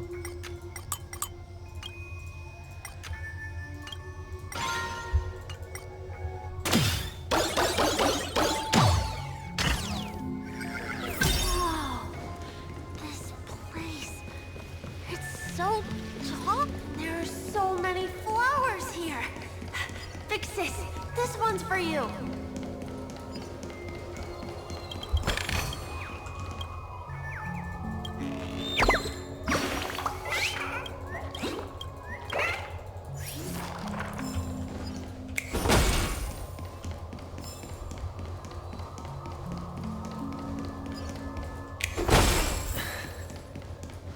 A dead end.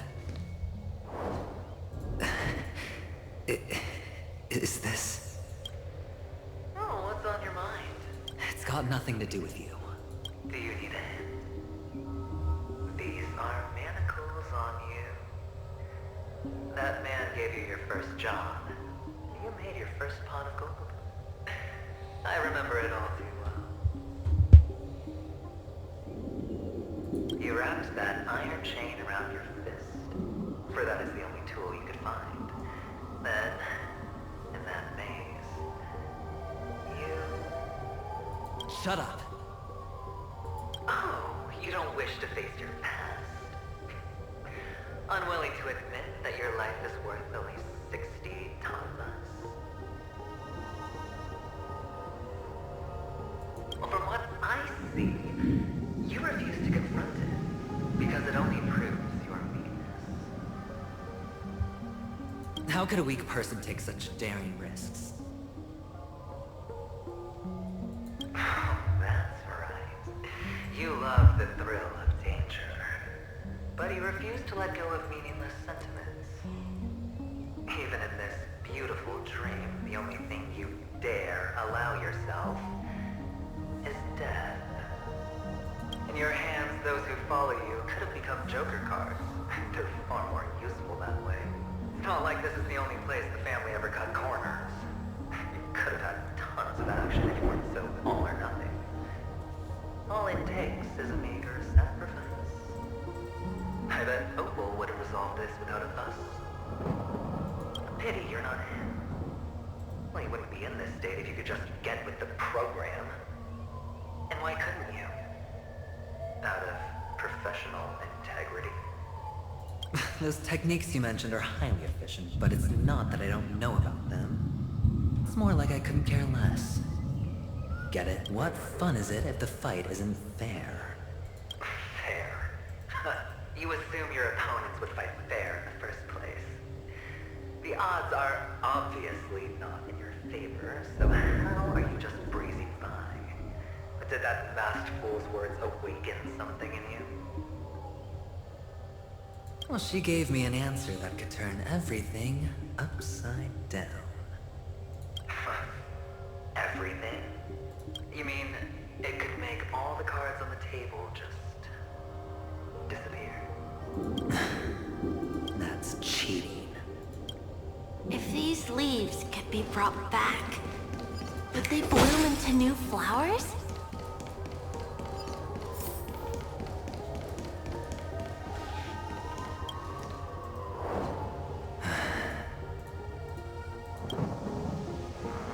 Your expression right now is hard to put into words. The lucky charm Mama left you is made from gold. Why did you never consider selling it? You obviously could have lived a normal life like Big Sis that way. Looking back, that was the better choice. Mama only left us with 2 pieces of jewelry. A necklace and a lucky charm. There won't ever be a 3rd piece. That's what you always say, but you actually regret it, don't you? That you didn't somehow. You can zip it if there's nothing to talk about. I know. You must remember what Big Sis told you. You are a child blessed by Gaiathra Triclops, and can lead the clan to happiness. So always remember to protect yourself and never resent the pain and poverty you're going through. The words still ring in your ears, don't they? You're a good kid, so you definitely won't have forgotten. So, you surely won't forget how tragic her last moments of life were. How the piercing laughter behind you felt like it was drilling into your heart. You ran away without looking back, just as she told you to. Tisk, tisk. A lifelong regret indeed. Enough! Do you not have anything better to talk about? Oh, shut me down like a champ! Well, I guess when it comes to mind games, this isn't exactly your first rodeo. I think I finally get you. Woo! You are nuts! Dang. Well, the voice actor put a lot of work into this thing. In the end, I'll ruin this beautiful dream and create the grandest death. Well, you stuck to that start to finish. fabulous Robin loses her voice, 2 unsolved murders, cryptic messages from a masked fool, and a chance to go head-to-head with Sunday himself. The only thing to pique your interest is one word. The last word. A word that's right there at your fingertips. Death. But whose exactly? We'll know when the dice falls. All right then. Reserve a seat for me in the audience. I'm curious to see just how capable you are. Still, you never answered my question. If you could start over, would you still want to be the child who received Gaiathra's blessing?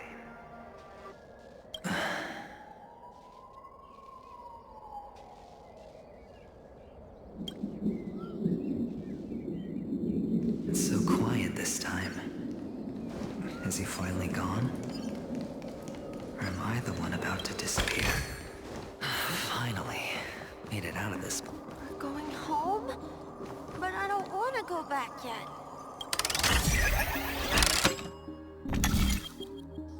Bro, why is this so complicated? Are you serious? Oh my gosh.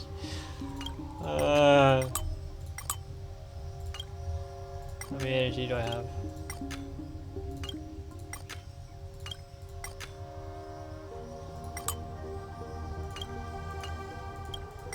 No way! Oh my gosh.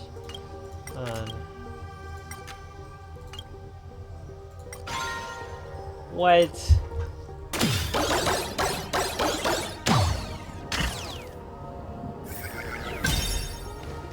so fun here. I want to stay here forever.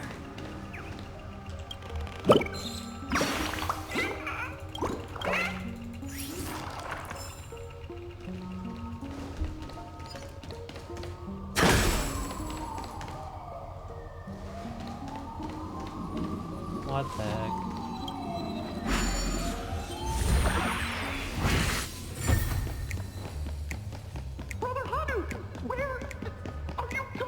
There's only one place he can be going. Whether it's in the past, present, or future.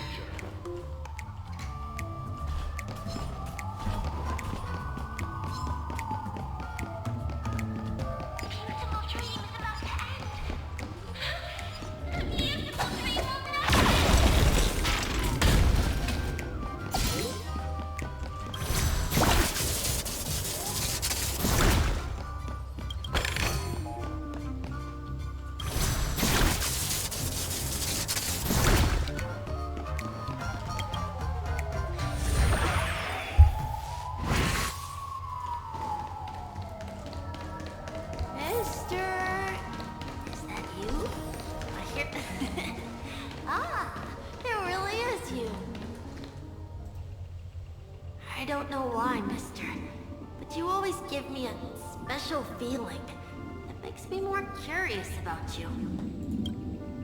It's sad that I can't get to know you more. We have to say goodbye. Did you have fun?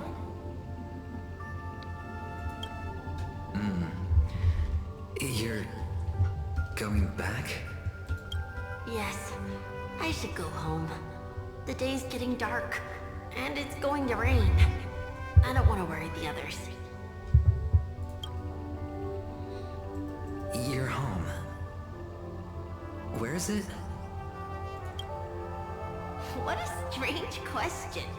It's where Papa, Mama, and Big Sis are. In this dream. Oh, dang. This amusement park. This beautiful dream.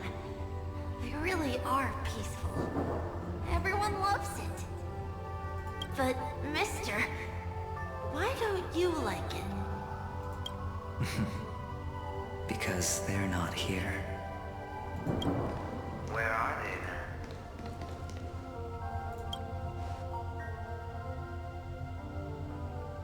I don't know. You do know. But there's no point pressing the issue. Admit it. You're all are. Which is why we chose to stay here. Me and him. Your past and future. Dang, so he's the president then. How long will you stay? Forever. We'll be with you forever in this dream. This is the greatest honor that we can offer to those who hurtle towards death.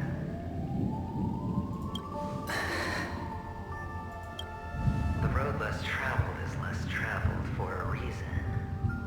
But you've never gone in any other direction. Your own life is the chip you're most eager to lay down. Always has been. You don't care who the real murderer is, and the Watchmaker's so-called legacy couldn't be more boring. What you want, what you need, is to be the smooth operator, the solid gold deal maker who doesn't waste a drop of sweat, even when he's up to his neck in danger, deep inside family territory. You want to be polished up, cuffed with red-hot chains, and spotlit center stage. You'll be the closing act, the final sacrifice. I can do it. And it will be flawless. Of course you can. Your luck will help you at the right time. Stellaron and an emanator. It's that simple. Looks like we're gonna have to fight Aventurine. That way, the IPC will earn a place at the table. And as for you, you'll just happen to slip the leash, sweep the rat race, extract yourself from this endless debacle. You'll have the freedom you've always dreamed of.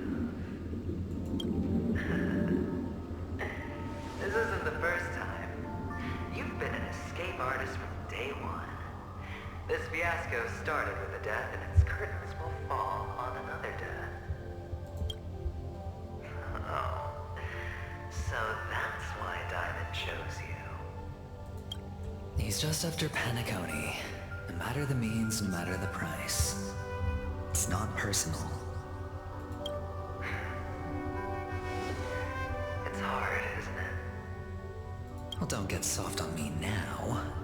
What, did you suddenly grow a conscience? Why, I was born from yourself. I'm well aware that climbing out of the hole you've dug is basically impossible. I can't stop you from doing what you want. We can't change where you want to go. Well, what's done can't be undone. All we can do is play the cards we're dealt and rake in as much time as possible. Yes.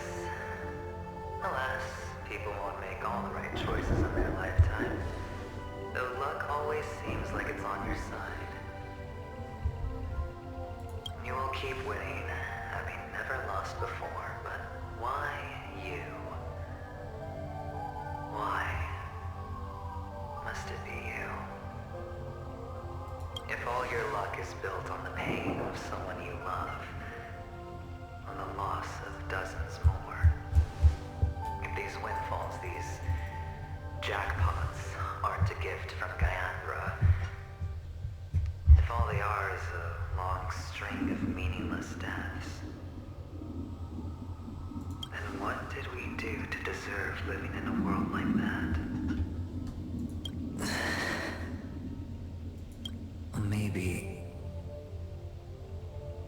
Maybe when I get to where I'm going and look back, I'll know what the trip was all about. Fine. Time to make a move, my friend. I'll be waiting up ahead. Say goodbye to the kid before you shuffle off.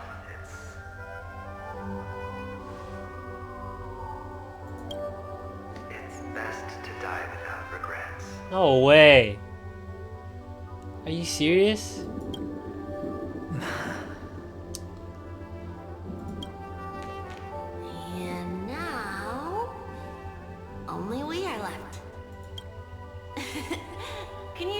photo for me?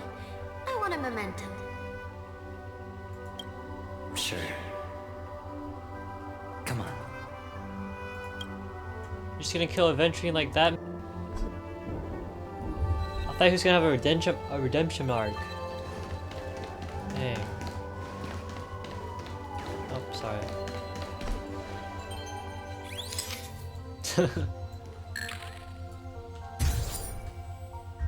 Save this.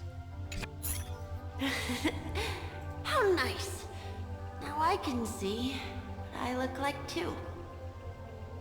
Dang, this man's so tired of living that he just wants to die. Look at the lens when you're taking a photo the next time. Your expression will look more natural. Sure, I will. Then, mister, are you going back too? I can't leave yet. I still have a show to do. Oh, you're about to go on stage, aren't you? Let's go then. I'll take you to the stage. Sure. So you're an actor? No wonder your clothes are so stylish. I'm actually a merchant. But I do have a show to do. Are you the same as those men in black in the sky? But you're not wearing black.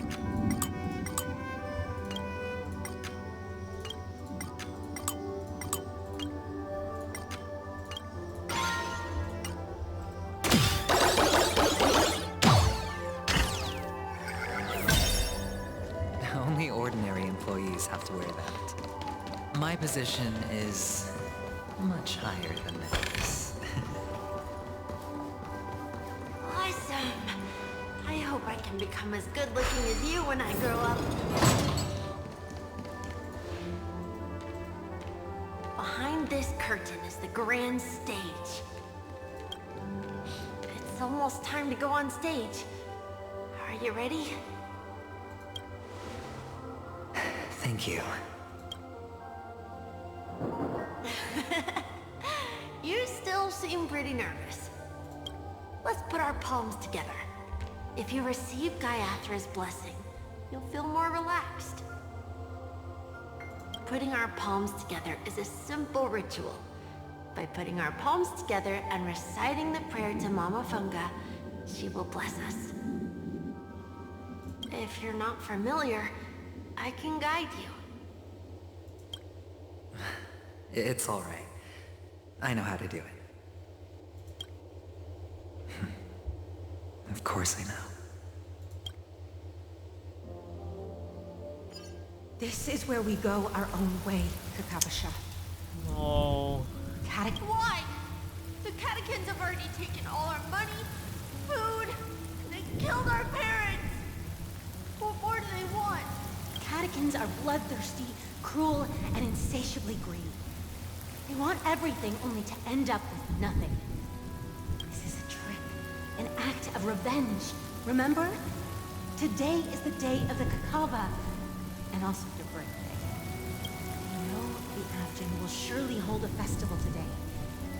With the aid of this ring, they will come to destroy our wagons and take everything they want. Little do catechins know, this time we will fight back. The men in black that descend from the skies are on our side. The catechins stand no chance against them, and will surely pay for their arrogance. Without this rain, the catechins would never take action, and we would not have the chance to turn the tide. This is a gift from Gaiathra, and you are Kakavasha, whose good fortune will bless your sister with success. But people will die, and you will be in danger. How is that good fortune? What? The Avgin always return their blood debts. Damn it. Gaiathra calls for me, while Papa and Mama are waiting for me. I must answer the call. She will bless you with good fortune and help you survive. As long as you are alive, The blood of the Avgin will never run dry. So run, Kakavasha. Do not be afraid. And do not look back. Go to the other side of the mountain. The rain will accompany you, and the rain will bless you. As for us, we will reunite in Kakava's next aurora. May the goddess Gayathra close her eyes 3 times. Keep your blood eternally pulsing. Let your journey be forever peaceful. And your schemes forever concealed. Farewell, Kakavasha.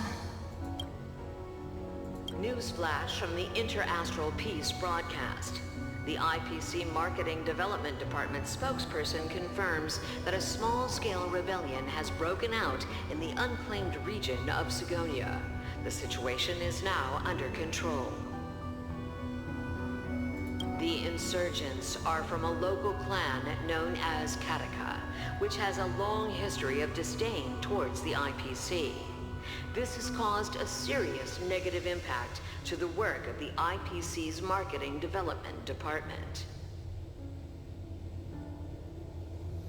The clan launched a massive attack on the Avgin, who were under the protection of the IPC, resulting in 6,728 deaths and 3,452 missing.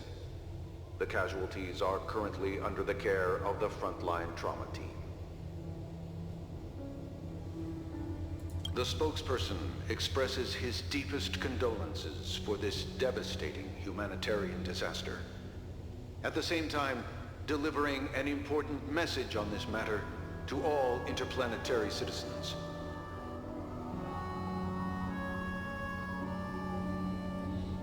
Finally, he proclaims, the hammer of preservation will fall on all beings, regardless of life or death, regardless of race, regardless of ideology, to uphold the basic rights we inherently possess.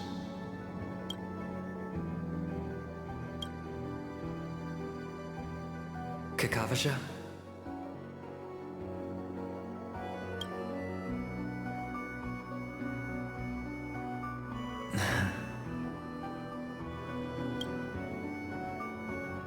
Bye.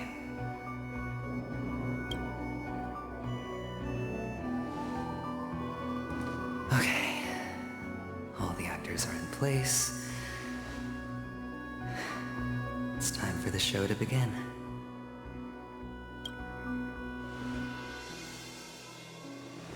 This act is dedicated to you. I hope it'll be an unforgettable memory for you.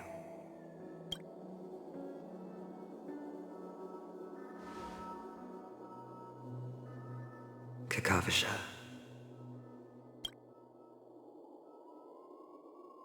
By the way, before you go, I have a personal question.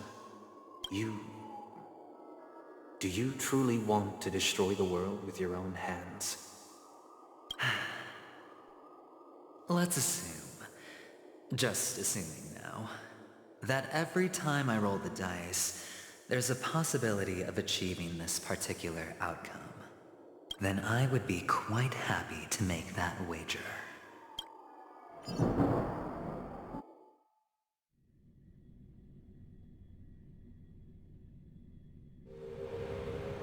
Is this Miss Acheron? Hello, I'm Himiko, the Astral Express's navigator. Hello, I'm March 7th. I'm sure he needs no introduction, as you definitely know him.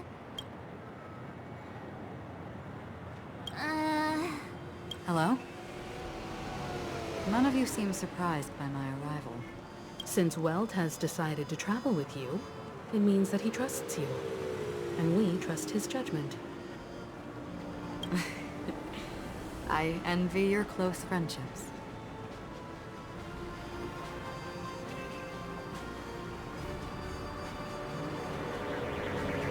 Miss Acheron here doesn't present a danger, and she's of no threat to the Astral Express. Aventurine's prior accusation was based on nothing more than his own subjectivity. which is why, before we continue working together, he has a duty to explain himself. You want to create a situation where all three parties are present?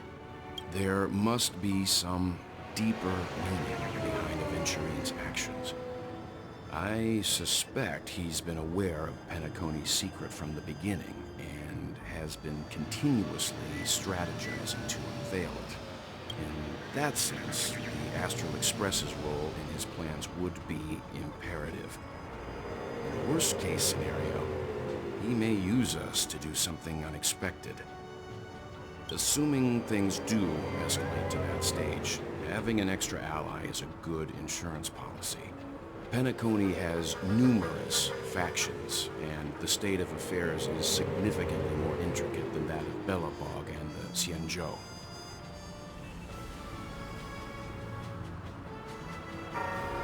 You're talking weird again. But it's a good vibe. No matter what, we can't ignore the safety of Penacony. To solve the mystery of the Watchmaker, it is crucial to get the IPC's intel. The path ahead is fraught with danger. But what's trailblazing without a little danger? Sounds like we've reached a consensus. Now, Miss Acheron? I will accompany you, of course. Let's move out then! But where do we start looking for him? No need to rush. If he truly has laid a trap, he will definitely use every means to lure us in. Ladies and gentlemen, the most wondrous, most magnificent show in Penacony's history is about to begin. The IPC cordially invites you to Clock Studios Theme Park. Look. Should both the performers and spectators fail to arrive, won't all of Aventurine's plans be for nothing? Let's get going, everyone. The hour of trailblazing is upon us.